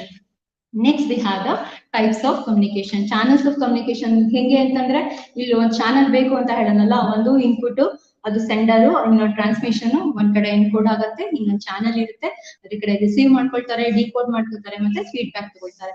ಅದು channels ಯಾವ್ಯಾವ ತರ ಇರುತ್ತೆ ಅಂದ್ರೆ, downward communication ಇದಾಗ್ಬೋದು, ಅದು ರಿಸೀವಿಂಗು ಮತ್ತೆ ಸೆಂಡಿಂಗು. Next upward communication ಇಂದ ಆಗ್ಬೋದು. Next horizontal ಅಥವಾ ಕ್ರಾಸ್ ವೈಸ್ ಇಂದ ಆಗ್ಬೋದು. ಆಮೇಲಿಂದ next we have the types of communication. Types of communication ಏನಾಗುತ್ತೆ, ಫಾರ್ಮಲ್ ಮತ್ತೆ ಇನ್ಫಾರ್ಮಲ್ ಅಂತ ಎರಡು ಕಮ್ಯುನಿಕೇಶನ್ ಇದೆ. Formal communication channels are deliberately created to regulate the flow of communication. Formal channels are institutionally determined and are associated with status of position of the sender and the receiver. There are three forms of formal communication as it follows from three direction. Ade ಹೇಳಿದಂಗೆ downward, upward ಮತ್ತೆ horizontal. Next we have the informal communication. Informal communication or grapevine. Grapevine is the primary source of upward flow of communication. Under the grapevine system of communication, there is no clear cut way for the transmitting the information. Grapevine is a structure less and information passes in all direction. It is more flexible and much faster than the formal communication. So this is another type of informal communication. On the basis of flow of communication, direction includes downward, upward, horizontal. On the basis of expression, oral, written and gestural communication. Oral ಅಂದ್ರೆ ಮಾತಾಡ್ಕೊಂಡು ಹೇಳೋದು, next return ಅಂದ್ರೆ ಬರ್ತಿರೋದು, ಗೆಸ್ಚರಲ್ ಅಂದ್ರೆ ನಾವು ಬರೀ signs ಮಾಡಿ ಮಾಡುವಂತದ್ದು. Okay, next we have barriers to communication. ಏನೇನ್ ಬ್ಯಾರಿಯರ್ ಆಗುತ್ತೆ ನಮ್ಗೆ, ಯಾವ್ದಾವ್ದು ಕಮ್ಯುನಿಕೇಶನ್ಗೆ ಬ್ಯಾರಿಯರು? ಫಾಲ್ಟಿ ಪ್ಲಾನಿಂಗ್, ಏನೋ ಪ್ಲಾನಿಂಗ್ ಅಲ್ಲಿ ತಪ್ಪಾಯ್ತು ಅಂದ್ರೆ ಅದೊಂದು ಬ್ಯಾರಿಯರು. Vague perceptions, semantic distortion, status effect, and also poorly expressed contents, loss during transmission of poor retention. So channels ಅಲ್ಲಿ ಏನೋ ಪ್ರಾಬ್ಲಮ್ ಆದ್ರೆ ಅದು ಆಗುತ್ತೆ. Next poor listening and instant ನಮ್ಗೆ ಕೇಳಿಸೋದ್ರಲ್ಲಿ ರಿಸೀವರ್ ಮತ್ತೆ ಸೆಂಡರ್ ಅಲ್ಲಿ ಏನಾದ್ರೆ ಬ್ಯಾರಿಯರು, ಅದೊಂದು ಪ್ರಾಬ್ಲಮ್ ಆಗುತ್ತೆ. ಮತ್ತೆ ಹೆಂಗೆ ಓವರ್ಕಮ್ ಮಾಡ್ಬೇಕು ಈ ಬ್ಯಾರಿಯರ್ ಅಂದ್ರೆ, eliminating differences in perception, use of simple language. ಯಾವ್ದಾದ್ರು ಡಿಫ್ರೆಂಟ್ ಲ್ಯಾಂಗ್ವೇಜ್ ನ ಯೂಸ್ ಮಾಡಕ್ಕೆ ಆಗೋದಿಲ್ಲ, ಯೂಸ್ ಎಲ್ಲರಿಗೂ ಕಾಮನ್ ಆಗಿ ಯೂಸ್ ಅಂತದ್ ಮಾಡಿದ್ರೆ ನಮ್ಗೆ ಅರ್ಥ ಆಗುತ್ತೆ. Next reduction elimination of noise levels, active listening. So active ಆಗಿ ಲಿಸನ್ ಮಾಡ್ಕೊಳ್ತಾರೆ, ಕಮ್ಯುನಿಕೇಶನ್ ಬ್ಯಾರಿಯರ್ ನ ಅವಾಯ್ಡ್ ಮಾಡ್ಬೋದು. Emotional state, simple organisation structure, avoid information overhead, give constructive feedback, proper media selection, flexibility in meeting the target. So these are the some of the things we can overcome for the barriers of the communication. Next we have the leadership. If you have any queries, you can mail to me, that is ramyashri@gmail.com. Okay, we will move on to leadership. So leadership ಅಂತಂದ್ರೆ next to directing directing ಆದ್ಮೇಲೆ ನಾವೇನ್ ಮಾಡ್ತೀವಿ, communicate ಮಾಡಾದ್ಮೇಲೆ leadership ಇನ್ನೊಂದು important. Leadership is a process by which an executive can direct, guide and influence the behavior and work of the other towards the accomplishment of specific goals and in a given situation. So leadership is the ability to persuade others to seek define. So leader antandre, leader is the activity of influence people to strive willingly to achieve the mutual objective. So ಒಬ್ಬ leader ಎಷ್ಟೊಂದು ಜನ subordinates ಎಲ್ಲಾದ್ರೂ ಏನ್ ಮಾಡ್ಬೋದು, ಅವರು mutual objectives ಮಾಡಿ organisation ಗೋಲ್ ನ fulfil ಮಾಡಕ್ಕೆ ಹೆಲ್ಪ್ ಮಾಡ್ತಾರೆ. So what are the characters of A leader? ಅವನು ಏನಾಗಬೇಕು, inter personal process which manager is into influencing and guiding workers. Okay, it also relates few qualities on leader. The qualities are different ಆಗಿರುತ್ತೆ. It is a group process. It involves 2 or more people interacting with each other. So leader ಅಂತಂದ್ರೆ ಅವನೊಬ್ರೆ ಆಗಲ್ಲ, ಅವ್ರಿಗೆ followers ಮತ್ತೆ ಅವ್ರನ್ನ ಹೇಳಿದಂಗೆ ಕೇಳೋಂಥವ್ರು ಇರ್ಬೇಕು. A leader is involved in shaping and molding the behavior. So ಅವರು subordinates behaviour ನ ಮೌಲ್ಡ್ ಮಾಡ್ತಾರೆ. Leadership is A situation bound. ಅದು ಹೆಂಗಾಗುತ್ತೆ, ಲೀಡರ್ಸ್ ಕ್ರಿಯೇಟ್ ಆಗ್ತಾರೆ, ಆ ಸಿಚುಯೇಷನ್ ಗೆ ಬೌಂಡ್ ಆಗಿರ್ತಾರೆ. Next we have the importance of leadership. Initiates action, motivation, providing guidance, creating confidence, building morale, builds work environment, coordination. Next, what are the qualities of a leader? So ಒಳ್ಳೆ leader ಆಗಕ್ಕೆ ಏನೇನ್ qualities ಇರ್ಬೇಕಂದ್ರೆ, physical appearance, vision and foresight, intelligence, communicative skills, objective, knowledge of work, sense of responsibility, self confidence, will power, humanist and empathy. So ಇದೆಲ್ಲ qualities ಇದ್ರೆ ಅವನು leader ಆಗ್ಬೋದು. Next we have role of leader. ಒಬ್ಬ leader ಏನ್ roll ಅಂದ್ರೆ, required at all levels. Leader is required at all levels and representative of the organization. He is a representative of the organization. So integrates and reconciles the personal goals with organizational goals. So personal goals ಮತ್ತೆ organization goal ನ fulfill ಮಾಡ್ತಾರೆ. Next, he solicits support as a friend, philosopher and guide. So he acts as a friend, philosopher and a guide. Next, what are the styles of leadership? ಯಾವ್ಯಾವ style ಇದೆ ಅಂದ್ರೆ, autocratic leadership, laissez faire leadership, democratic participative leadership ಮತ್ತೆ bureaucratic leadership style. ಇದೆಲ್ಲ different styles of leadership. Autocratic ಅನ್ನೋ the style of leadership, the leader has complete communal and hold over the employees team. So ಅವ್ರಿಗೆ ಆಟೋಕ್ರಾಟಿಕ್ ಅಂದ್ರೆ ಅವ್ರ ಹೆಸರೇ ಇರೋಂಗೆ ಅವರು ಎಲ್ಲಾ ತರದ್ದು ಅವ್ರಿಗೆ ಕಂಪ್ಲೀಟ್ ಕಮಾಂಡ್ ಇರುತ್ತೆ. ಆಮೇಲೆ ನೆಕ್ಸ್ಟ್ ಲೀಡರ್ಶಿಪ್ ಸ್ಟೈಲ್ ಅಲ್ಲಿ, here the leader totally trust their employees and to perform job themselves. So next laissez faire leadership style ಅಲ್ಲಿ ಏನಾಗುತ್ತೆ, ಅವ್ರ ಲೀಡರ್ಸ್ ಗಳು ಅವ್ರ ಎಂಪ್ಲಾಯೀಸ್ ನ ಟ್ರಸ್ಟ್ ಮಾಡಿ ಅವ್ರಿಗೆ ಜಾಬ್ ನ ಮ್ಯಾನೇಜ್ ಮಾಡಕ್ಕೆ ಕೊಡ್ತಾರೆ. ನೆಕ್ಸ್ಟ್ ಡೆಮೋಕ್ರಾಟಿಕ್ ಅಥವಾ participative leadership. The leaders invite and encourage the team members to play an important role in the decision making process. So or decision making process guno help ಮಾಡಕ್ಕೆ leadership style ನ use ಮಾಡ್ತಾರೆ ಇದರಲ್ಲಿ. bureaucratic leadership, here the leaders strictly adhere to the organizational rules and policies. Also, they make sure that the employees or team must strictly follow the rules and procedures. Promotion takes place on the basis of this employees. So bureaucratic type of leadership use ಮಾಡಿದ್ರೆ ಈ ತರ ನಾವು ಮಾಡ್ಬೇಕಾಗತ್ತೆ. Next we have the meaning and definition of motivation. So ನಾವು employees ನ motivate ಮಾಡ್ಬೇಕು ಅಂತಂದ್ರೆ ಏನ್ ಮಾಡ್ಬೇಕು? Motivation is a process of stimulating people to action to accomplish desired goals. So organizational goals na fulfill ಮಾಡಬೇಕು ಅಂದ್ರೆ ನಾವು ಎಂಪ್ಲಾಯೀಸ್ ನ ಮೋಟಿವೇಟ್ ಮಾಡಬೇಕು. ನೋಡಿ, ನಾವ್ ಹಿಂಗ್ ಮಾಡಿದ್ರೆ ನಾವು ಆರ್ಗನೈಸೇಷನ್ ನ ಮಾಡ್ಬೋದು. ಅವ್ರಿಗೆ ಇನ್ಸೆಂಟಿವ್ಸ್ ಎಲ್ಲ ಕೊಟ್ಟು ಯಾವ ತರ ಏನೇನ್ ಮೋಟಿವೇಟ್ ಮಾಡೋದ್ರಿಂದ ಕೆಲಸ ಮಾಡ್ತಾರೆ ಅನ್ನೋದನ್ನ ನಾವು ಮಾಡಿಸ್ಕೋಬೇಕು. Motivation is a psychological phenomena. Motivation produce goal directed behaviour towards achievement of goals. Motivation can be either positive or negative. So motivation ನಾವು ಪಾಸಿಟಿವ್ ಆಗಾದ್ರೂ ತಗೋಬಹುದು, ಇಲ್ಲ ಅಂದ್ರೆ ನೆಗೆಟಿವ್ ಆಗಾದ್ರೂ ತಗೋಬಹುದು. ನೆಗೆಟಿವ್ ಆಗಿ ಮೋಟಿವೇಟ್ ಮಾಡಬಹುದು. So motivation is complete process. Importance of motivation puts human resources into action. ಸೊ motivate ಆಗೋದ್ರಿಂದ ನಾವು ಆ ಕೆಲಸನ ಮಾಡ್ಬೇಕು, ಮುಗಿಸ್ಬಿಡ್ಬೇಕು ಅಂತ ಹೇಳಿ ಮಾಡ್ಕೋತಿರ್ತೀವಿ. Improves level of efficiency of employees, levels of achievement organisation goals, builds friendly relationships. So these are the importance of motivation. And it also leads to stability of workforce. Motivation is important to an individual as motivation will help him achieve his personal goals. So personal goals fulfill ಮಾಡ್ಬೋದು ಮತ್ತೆ organizational goals fulfill ಮಾಡ್ಬೋದು. If an individual is motivated, he will have job satisfaction. So ನಾವು motivate ಆದ್ರೆ ನಮ್ job satisfaction ಸಿಗತ್ತೆ. Motivation will help in self development and individual self development of individuals motivate ಆಗೋದ್ರಿಂದ help ಆಗುತ್ತೆ. Next we have similarly motivation is important to a business organization goal fulfill ಮಾಡಕ್ಕೂ help ಆಗುತ್ತೆ.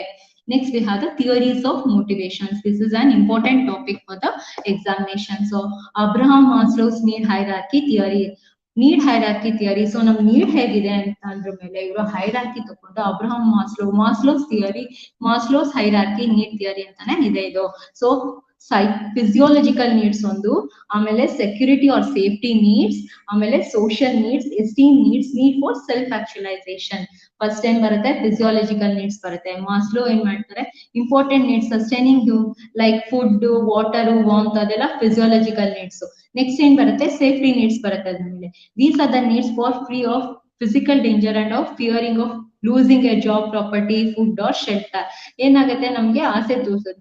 ಇವಾಗ ನಮ್ದು loose ಆಗ್ಬಿಡತ್ತೆ ನಮ್ದೆಲ್ಲ ಇದು ಜಾಬ್ ಅಂತಂದ್ರೆ ಅದಕ್ಕೆ ನಾವು ಒಂದು ಸೇಫ್ಟಿ ನೀಡ್ ಬೇಕಾಗತ್ತೆ ಅಂತ ಹೇಳಿ ಅದಕ್ಕೆ ಹೋಗ್ತೀವಿ. Next social need. Since people are social beings, they need A belong and acceptable by others. People try to satisfy their need for affection, acceptance and friendship. And esteem needs, ಅದಾದ್ಮೇಲೆ ನಾವು esteem needs ಗೆ ಬರ್ತೀವಿ. Once people begin to satisfy their needs, first physiological need basic ಎಲ್ಲ ಅದಾದ್ಮೇಲೆ safety needs ಬರ್ತೀವಿ. Safety needs ಇಂದ social needs ಬರ್ತೀವಿ. Social beings ಅಲ್ಲಿ ಅಫೆಕ್ಷನ್, ಅಕ್ಸೆಪ್ಟೆನ್ಸ್, ಫ್ರೆಂಡ್ಶಿಪ್ ಎಲ್ಲ ಬರುತ್ತೆ. Next we have the esteem needs. According to Maslow, we have to satisfy these needs. ಅದರಲ್ಲಿ ಏನಾಗುತ್ತೆ, ನಮ್ಗೆ external esteem factors such as status ಅದೆಲ್ಲ ಬರುತ್ತೆ. Need for self actualization. Last need for self ಇದೆಲ್ಲಾನು achieve ಮಾಡಿದ್ಮೇಲೆ self actualisation ಸಿಗತ್ತೆ. Next is Herzberg's two factor theory. Herzberg's two factor ಥಿಯರಿನು important. Hygienic factors ಮತ್ತೆ ಅದ್ರಲ್ಲಿ ಯಾವ್ದ್ಯಾವ್ದು ಕಂಪ್ಲೀಟ್ ಆಗತ್ತೆ ಅಂತ ಬರುತ್ತೆ ಅಂತಂದ್ರೆ ಅದರಲ್ಲಿ ಪೇ ಬರುತ್ತೆ, company policies and administrative policies planning ಆದ್ಮೇಲೆ ಬೇಕಿತ್ತಲ್ಲ ಹಾಗೇನೆ ಅದು. ಸೊ ಪೇ ಬರುತ್ತೆ, company policies and administrative policies ಬರುತ್ತೆ, fringe benefits, employee should be offered health care plans, ಇವೆಲ್ಲ ಈ ತರ ಬೆನಿಫಿಟ್ಸ್ ನ ಫ್ರಿಂಜ್ ಬೆನಿಫಿಟ್ಸ್ ಅಂತ ಕರಿತೀವಿ. ಹೆಲ್ತ್, ಫ್ಯಾಮಿಲಿ ಮೆಂಬರ್ಸ್, ಎಂಪ್ಲಾಯೀಸ್ ಎಲ್ಲ ಪ್ರೋಗ್ರಾಮ್ಸ್ ನಡೆಯೋದಕ್ಕೆ fringe benefits. Physical working conditions ಇದೆಲ್ಲದು, ಸ್ಟೇಟಸ್ ಇದೆಲ್ಲಾನು ಅದು Herzberg's classified the job factors. ಈ ಎಲ್ಲಾ ಫ್ಯಾಕ್ಟರ್ಗೂ ಅವರು ಫಸ್ಟ್ ಒಂದು ಹೈಜಿನಿಕ್ ಫ್ಯಾಕ್ಟರ್, ಆಮೇಲೆ ಇದೆಲ್ಲದನ್ನು ಸ್ಯಾಟಿಸ್ಫೈ ಮಾಡ್ಬೇಕು ಅಂತ ಹೇಳಿ inter personal relations, job security, motivational factors ಇದೆಲ್ಲ ಕಂಪೇರ್ ಮಾಡಿ ಸ್ಟಡಿ ಮಾಡಿ ಇದ್ ಮಾಡ್ತಾರೆ. Next we have motivational factors, recognition, sense of achievement, ಇದೆಲ್ಲ ಮೋಟಿವೇಶನಲ್ ಫ್ಯಾಕ್ಟರ್ಸ್ಗೆ ಬರುತ್ತೆ. ರೆಕಗ್ನಿಷನ್ ಮಾಡ್ಬೇಕು, ಅವ್ರು ಕೆಲಸ ಮಾಡಿರೋದನ್ನ ರೆಕಗ್ನೈಸ್ ಮಾಡ್ಬೇಕು, ಆಮೇಲೆ sense of achievement, growth and promotional opportunities ಕೊಡ್ಬೇಕು, ರೆಸ್ಪಾನ್ಸಿಬಿಲಿಟಿ ಕೊಡ್ಬೇಕು, ಮೀನಿಂಗ್ಫುಲ್ನೆಸ್ ಆಫ್ ದ ವರ್ಕ್, ಇದೆಲ್ಲದು ಐಸ್ಬರ್ಗ್ಸ್ ನೋಡ್ಬಿಟ್ಟು ಹೇಳ್ತಾರೆ. Next we have theory of X and theory by of Douglas McGraw. So this is another assumption theory. This is also important for exam. It was assumption theory. Assumption of theory X, employees inherently or ತರ study ಮಾಡಿ employees inherently do not like work and whenever possible will attempt to avoid it. So ಈ ತರ study ಇದೆಲ್ಲ ಅವ್ರು ಇದು ಮಾಡ್ಕೊಳ್ತಾರೆ. ಆಮೇಲೆ compare ಮಾಡಿ after analysing theory X and Y is concluded the worker has integrity and readiness to work hard. So ಇದು theory ಯಾವ ತರ ಎಕ್ಸ್ ಥಿಯರಿ ಮತ್ತೆ ವೈ ಥಿಯರಿ ಅಸಂಪ್ಷನ್ ವರ್ಕ್ ಆಯ್ತು ಅನ್ನೋದನ್ನ ಸ್ಟಡಿ ಮಾಡ್ತಾರೆ. Next we have the controlling process. Controlling is nothing but like planning, organizing, staffing ಎಲ್ಲ ತರ ಅದು ಒಂದು management function. Controlling consists of verifying whether everything occurs in conformities. Controlling ensures that there is a effective and efficient utilization of organization resource. So idu ಒಂದು management function tarane. Controlling has got two basic purpose. It facilitates coordination and it helps in planning. ನಾನು planning ಮಾಡುವಾಗಲೇ ಹೇಳಿದೆ controlling ಮತ್ತೆ planning go hand in hand ಅಂತ. So what is the nature ಅಂತಂದ್ರೆ control is an end function, control is continuous process, control is dynamic, and control is forward looking, and control is pervasive function. What is the scope? Control over the policies of the concern, control over organization. So control yav idralide nodi, control over production, control over expenditure. It covers all the areas of management. Control over tools and techniques. So ella field allu namge control beku. This is the scope of the control. Next we have the features of controlling. Controlling is the end function, on controlling is a process. Control involves management. Controlling is a purposive function. Controlling is forward looking. Same main features ಇದೆ ಅದೆಲ್ಲದುವೆ controlling do influencing factor is an essence of action. So these are the important characteristics of control. Next we have the elements of control, the characteristics or condition to be controlled, the sensor, the comparator and the activator. So these are the elements of control. The sensor, after the characteristics is sensed, characteristic condition. The first element is a characteristics or condition. The four basic elements ಯಾವ್ದು ಅಂದ್ರೆ ಒಂದು characteristics or condition to be controlled. ಯಾವ್ದನ್ನ control ಮಾಡಬೇಕು. Next to the sensor, the comparator and the activator. The characteristics or condition of the operating system which is to be measured. We select a specific characteristics because a correlation exists between how the system is performing. So system ಹೆಂಗ್ perform ಮಾಡ್ತಾ ಇದೆ ಅಂತ characteristic condition study ಮಾಡ್ಕೊಂಡು, next after the characteristics is sensed or measured, information pertinent to control is a fed back exactly but the information needs to be transmitted. Also the language elladu important agutte idರಲ್ಲಿ. Next we have the third element of the control is the comparator, determines the need for corrections by comparing what is occurring with what had been planned. So ನಾವು plan ಮಾಡಿದಕ್ಕೂ ಮತ್ತೆ ಇದ್ ಮಾಡಿದಕ್ಕೂ control occurring ಈಗ ಏನಾಗ್ತಾ ಇದೆ ಅನ್ನೋದಕ್ಕೆ control ನ ಇದ್ ಮಾಡಬಹುದು. The fourth element of the control is the activator, is the action taken to return the system to expected output. ನಾವು ಎಕ್ಸ್ಪೆಕ್ಟ್ ಮಾಡಿದ ಔಟ್ಪುಟ್ ನಮ್ಗೆ ಸಿಗ್ತಿದ್ಯಾ ಅಲ್ವಾ ಅಂತ ಹೇಳಿ ಅದನ್ನ ಅವರು activator ನೋಡ್ತಾರೆ. Next, information is a medium of control because the flow of sensory data and later the flow of corrective information allow a characteristics or condition of the system to be controlled. So information ನಮ್ಗೆ first planning ಆಗಿದ್ದು ಮತ್ತೆ output ಬರ್ತಿರೋದಕ್ಕೂ ಏನು ಅಂತ ಹೇಳಿ ನೋಡಿ ನಾವು system ಆಗಿ control ಮಾಡಬೇಕು. ನೆಕ್ಸ್ಟ್ ನೀಡ್ ಫಾರ್ ಕಂಟ್ರೋಲ್, ಏನಕ್ಕೆ ಕಂಟ್ರೋಲ್ ಬೇಕು? Judging the accuracy of standard, minimize dishonest behavior, better performance. Control improves goodwill. Control minimizes wastage. Control ensures optimum utilization of resource. Control helps to fix responsibility. Control guides operation. Control motivates employees. Control minimizes deviations. Control facilitates delegation. Control facilitates coordination. Control increases efficiency. Next, we have different types of controlling process. Steps in control process. ಏನೇನು steps ಇದೆ control ಪ್ರೋಸೆಸ್ಗೆ ಅಂದ್ರೆ fixing the control standards. First control standards, objectives, targets ನ fix ಮಾಡ್ಕೋಬೇಕು. ಅದರಲ್ಲಿ time control, financial control, operation control methods. Operation control methods ಅಲ್ಲಿ TQM ಬರುತ್ತೆ, statistical process control ಬರುತ್ತೆ, ಆಮೇಲೆ ಜಸ್ಟ್ ಇನ್ ಟೈಮ್ ಪ್ರೋಸೆಸ್ ಬರುತ್ತೆ, ಇನ್ವೆಂಟ್ರಿ ಇದೆಲ್ಲ ಬರುತ್ತೆ. So these are the operating control methods. First, fixing the cost or standards or objective targets. 5 main steps is involved in the control process. First, fixing the control standards, objectives, ಮತ್ತೆ targets. Next, measuring the actual performance. ಆಮೇಲಿಂದ next third we have comparison. ಆಮೇಲೆ next we have the corrective action. Corrective action ಆದ್ಮೇಲೆ follow up. So these are the steps involved in control process. Control process ಅಲ್ಲಿ ಇದಿಷ್ಟುನು steps ಬೇಕು. First, fixing the control standards. Control standards ನ fix ಮಾಡ್ಕೋಬೇಕು, ಆಮೇಲೆ objectives ಮಾಡ್ಕೋಬೇಕು, ಅದ್ರದ್ದು targets ಗಳು ಇಟ್ಕೋಬೇಕು. ಅದರಲ್ಲಿ time control ಒಂದು, ಆಮೇಲೆ ಫಿನಾನ್ಷಿಯಲ್ ಕಂಟ್ರೋಲ್ ಒಂದು, operation control. Operation control access the efficiency and effect. Methods of transformation controls include TQM, statistical process control, and the inventory management control. Next, we have a standard is a criterion which is used to measure the performance of the subordinate standards.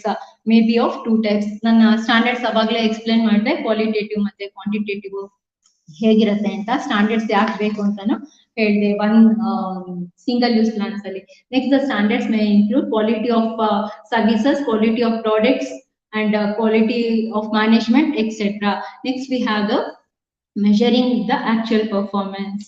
The standards may include ಇದರಲ್ಲಿಷ್ಟು ಆಮೇಲೆ measuring of actual performance is the second step of control process.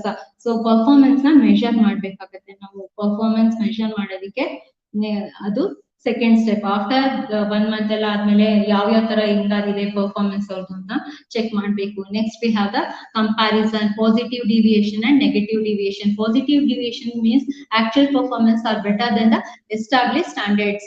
Negative deviation means actual performance is less than the established standards.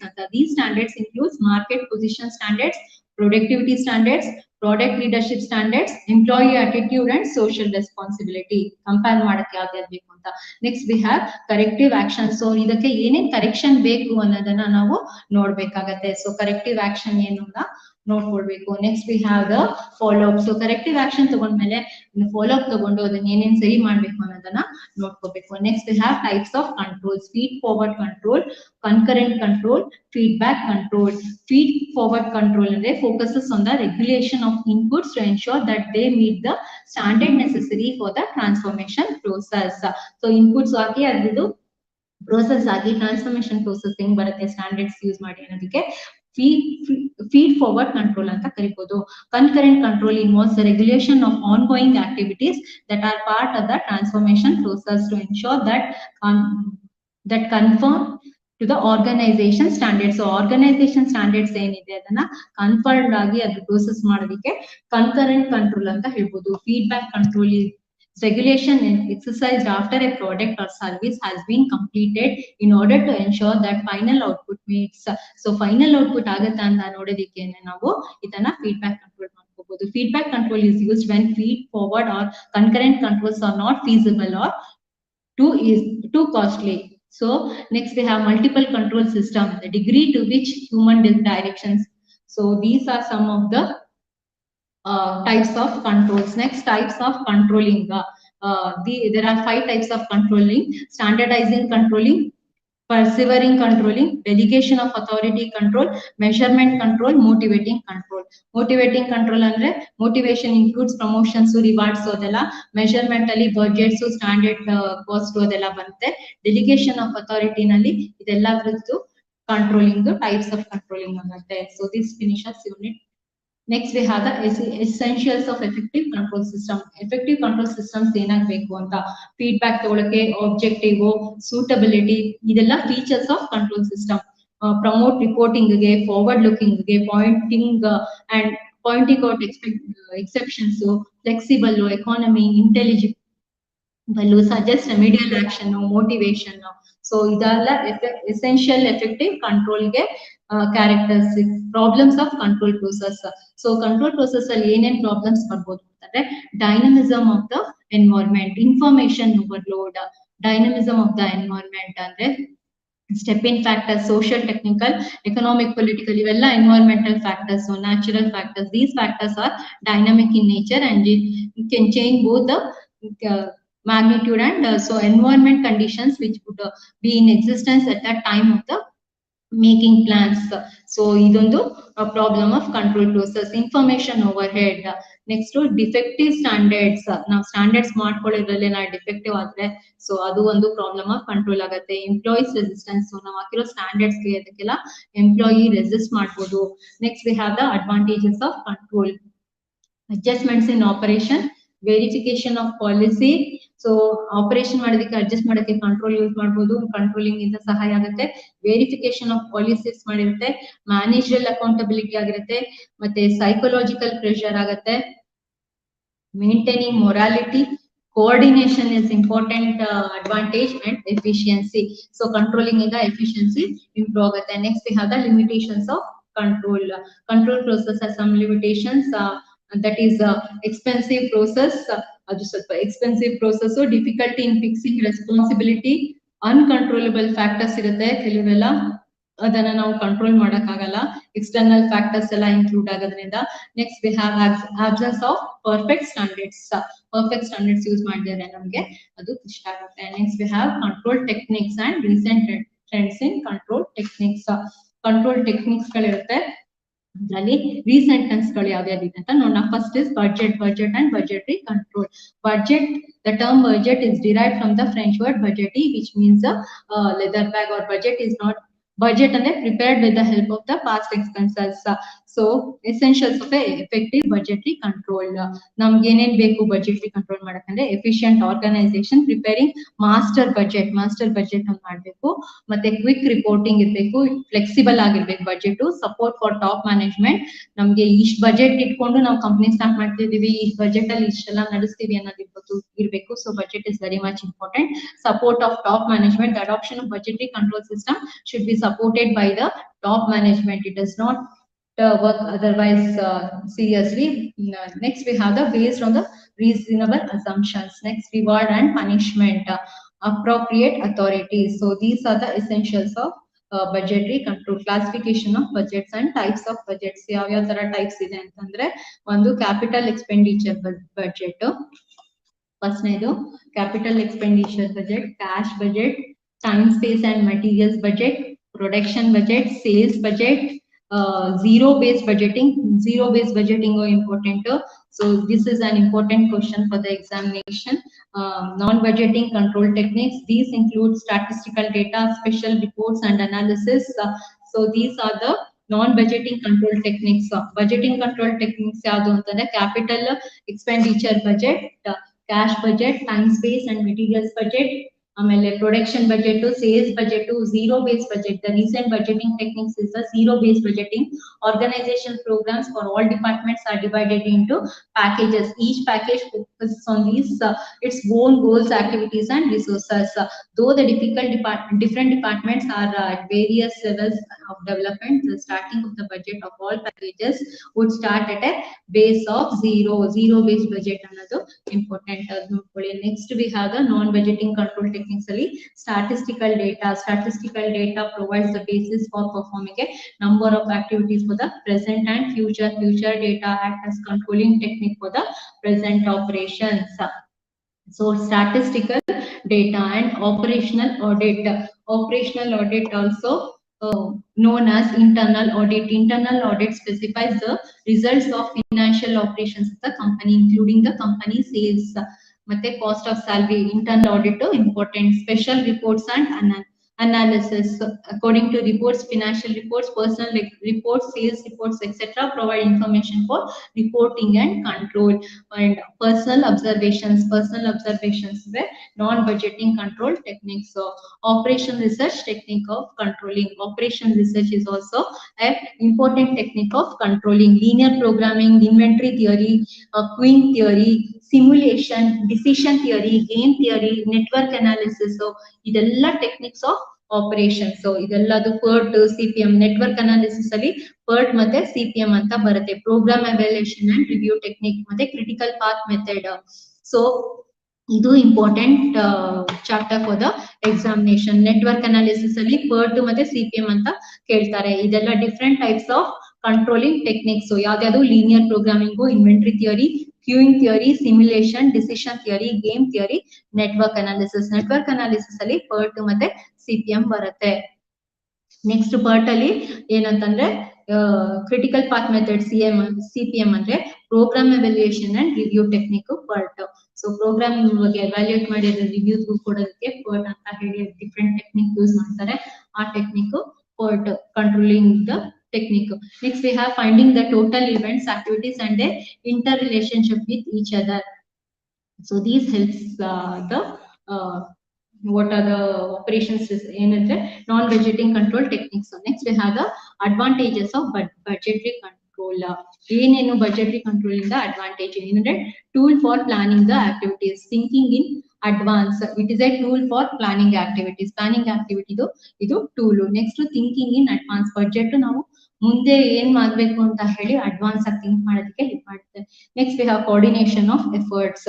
ಎಲ್ಲಾರ್ದು efforts ಸೇರಿ ಒಂದು coordinate ಮಾಡ್ಬೇಕಾಗತ್ತೆ. Next we have control of expenditure. ನಾವು expenditure ಮೇಲೆ ಎಷ್ಟು control ಇಟ್ಕೋಬೇಕು, ಅದೇ controlling techniques. ಆ ಎಕ್ಸ್ಪೆಂಡಿಚರ್ ಮೇಲೆ ಎಷ್ಟು ಕಂಟ್ರೋಲ್ ಇಟ್ಕೋಬೇಕು ಅನ್ನೋದಕ್ಕೆ budgeting important. Solving financial difficulties. ನಮ್ಗೆ ಪ್ರಾಬ್ಲಮ್ಸ್ ಆಗ್ತಿರೋದಂಗೆ, ಏನೇನ್ ಫಿನಾನ್ಷಿಯಲ್ ಡಿಫಿಕಲ್ಟೀಸ್ ಆಗ್ಬೋದು ಮುಂದೆ, ಅದಕ್ಕೆ ಎಷ್ಟು ಬಜೆಟ್ ಇಟ್ಕೋಬಹುದು, ಏನ್ ಬಜೆಟ್ ಈಗ ಬೇಕು, ಆಮೇಲೆ ಮುಂದೆಗೆ ಏನ್ ಇಟ್ಕೋಬೇಕು, ಎಲ್ಲ ಅದನ್ನು ನಮಗೆ ಬಜೆಟಿಂಗ್ ಕಂಟ್ರೋಲ್ ಅಲ್ಲಿ ಕಲ್ತ್ಕೋಬಹುದು. Delegation of authority and responsibility.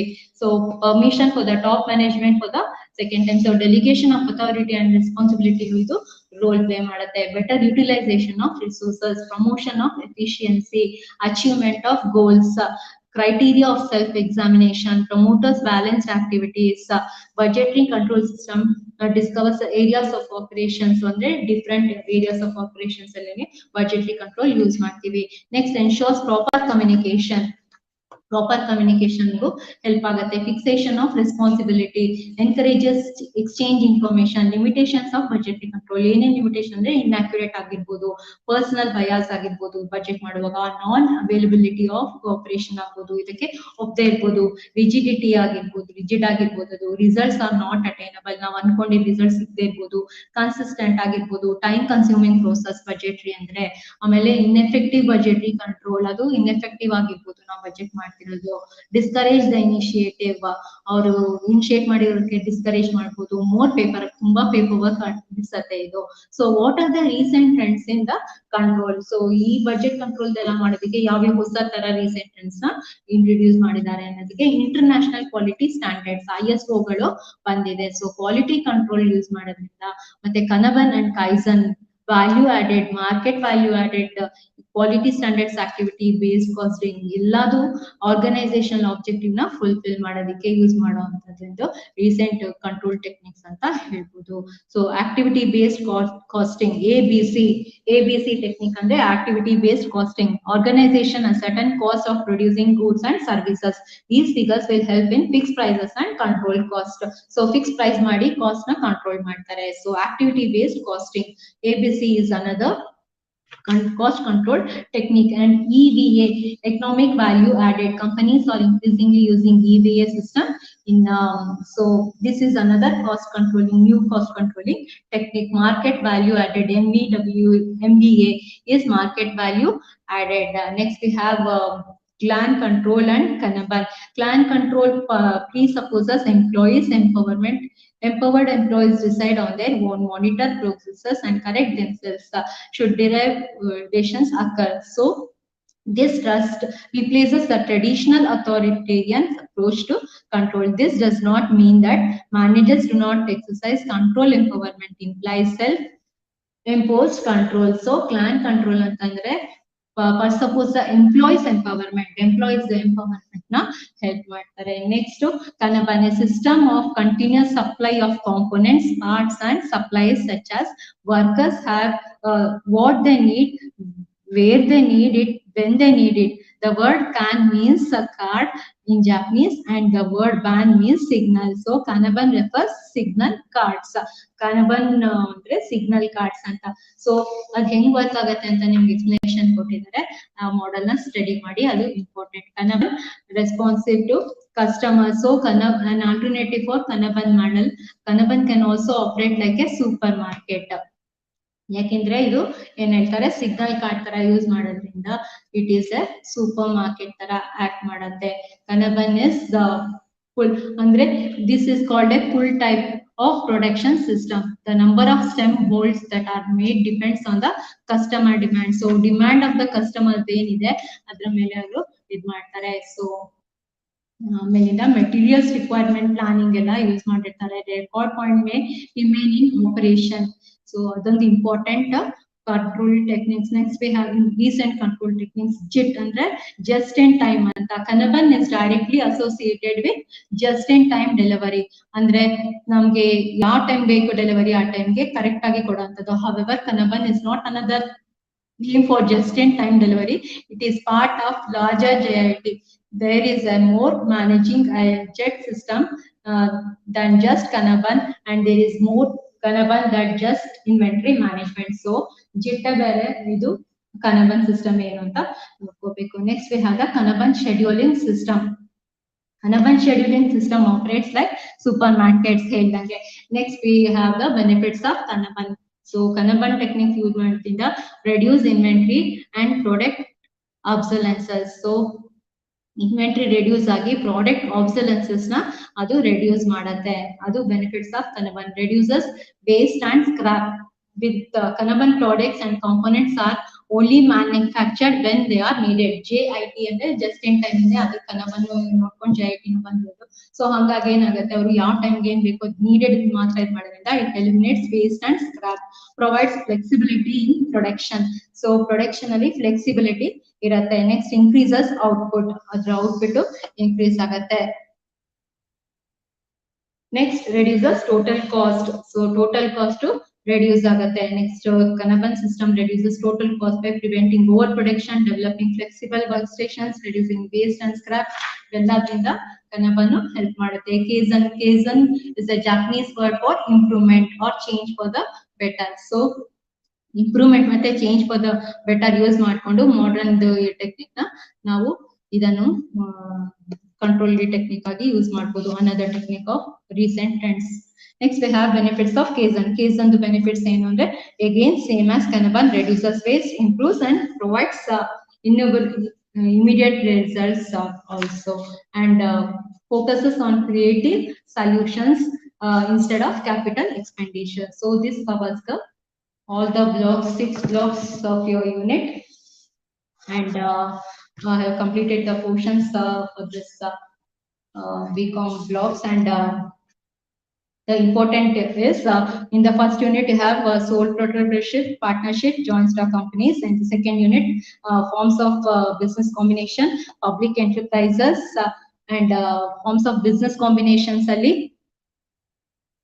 Forms of business combinations ಅಲ್ಲಿ ವರ್ಟಿಕಲ್ ಲ್ಯಾಟ್ರಲ್ ಮತ್ತೆ ಅಸೋಸಿಯೇಷನ್ಸ್ ಅವೆಲ್ಲದನ್ನು ನೋಡ್ಕೋಬೇಕಾಗುತ್ತೆ. Management important. Managemental functions of management, contributions of select management thinkers. ಆಮೇಲೆ ನೆಕ್ಸ್ಟ್ ಪ್ಲಾನಿಂಗ್ ತುಂಬಾ important. Types of planning, forecasting, ಅದರಲ್ಲಿ features, advantages, disadvantages. Organising ಅಲ್ಲೂ ಅಷ್ಟೇ different types of organisation, ಅದ್ರದ್ದು ಅಡ್ವಾಂಟೇಜಸ್, ಡಿಸ್ಅಡ್ವಾಂಟೇಜಸ್. ಆಮೇಲೆ ನೆಕ್ಸ್ಟ್ ಅದರ ಫಂಕ್ಷನ್ಸ್, ಆಮೇಲೆ ಅದ್ರದ್ದು ನೇಚರು, ಎಲ್ಲಾದ್ರದ್ದು ನಿಮ್ಗೆ nature, function, advantages, disadvantages important. So all the best for your exams.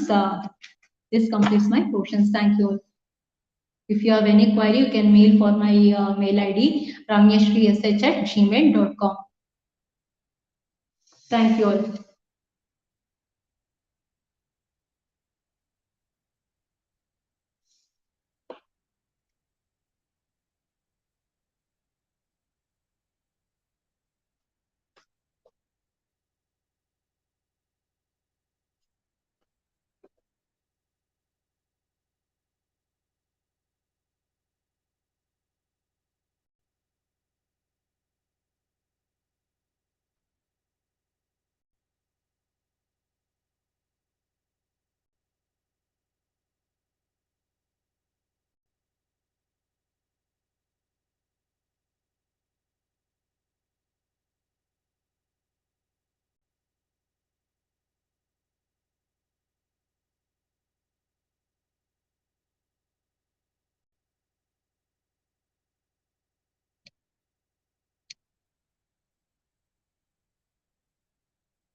Yes, sure, you can refer old question papers for your exams also. So thank you all.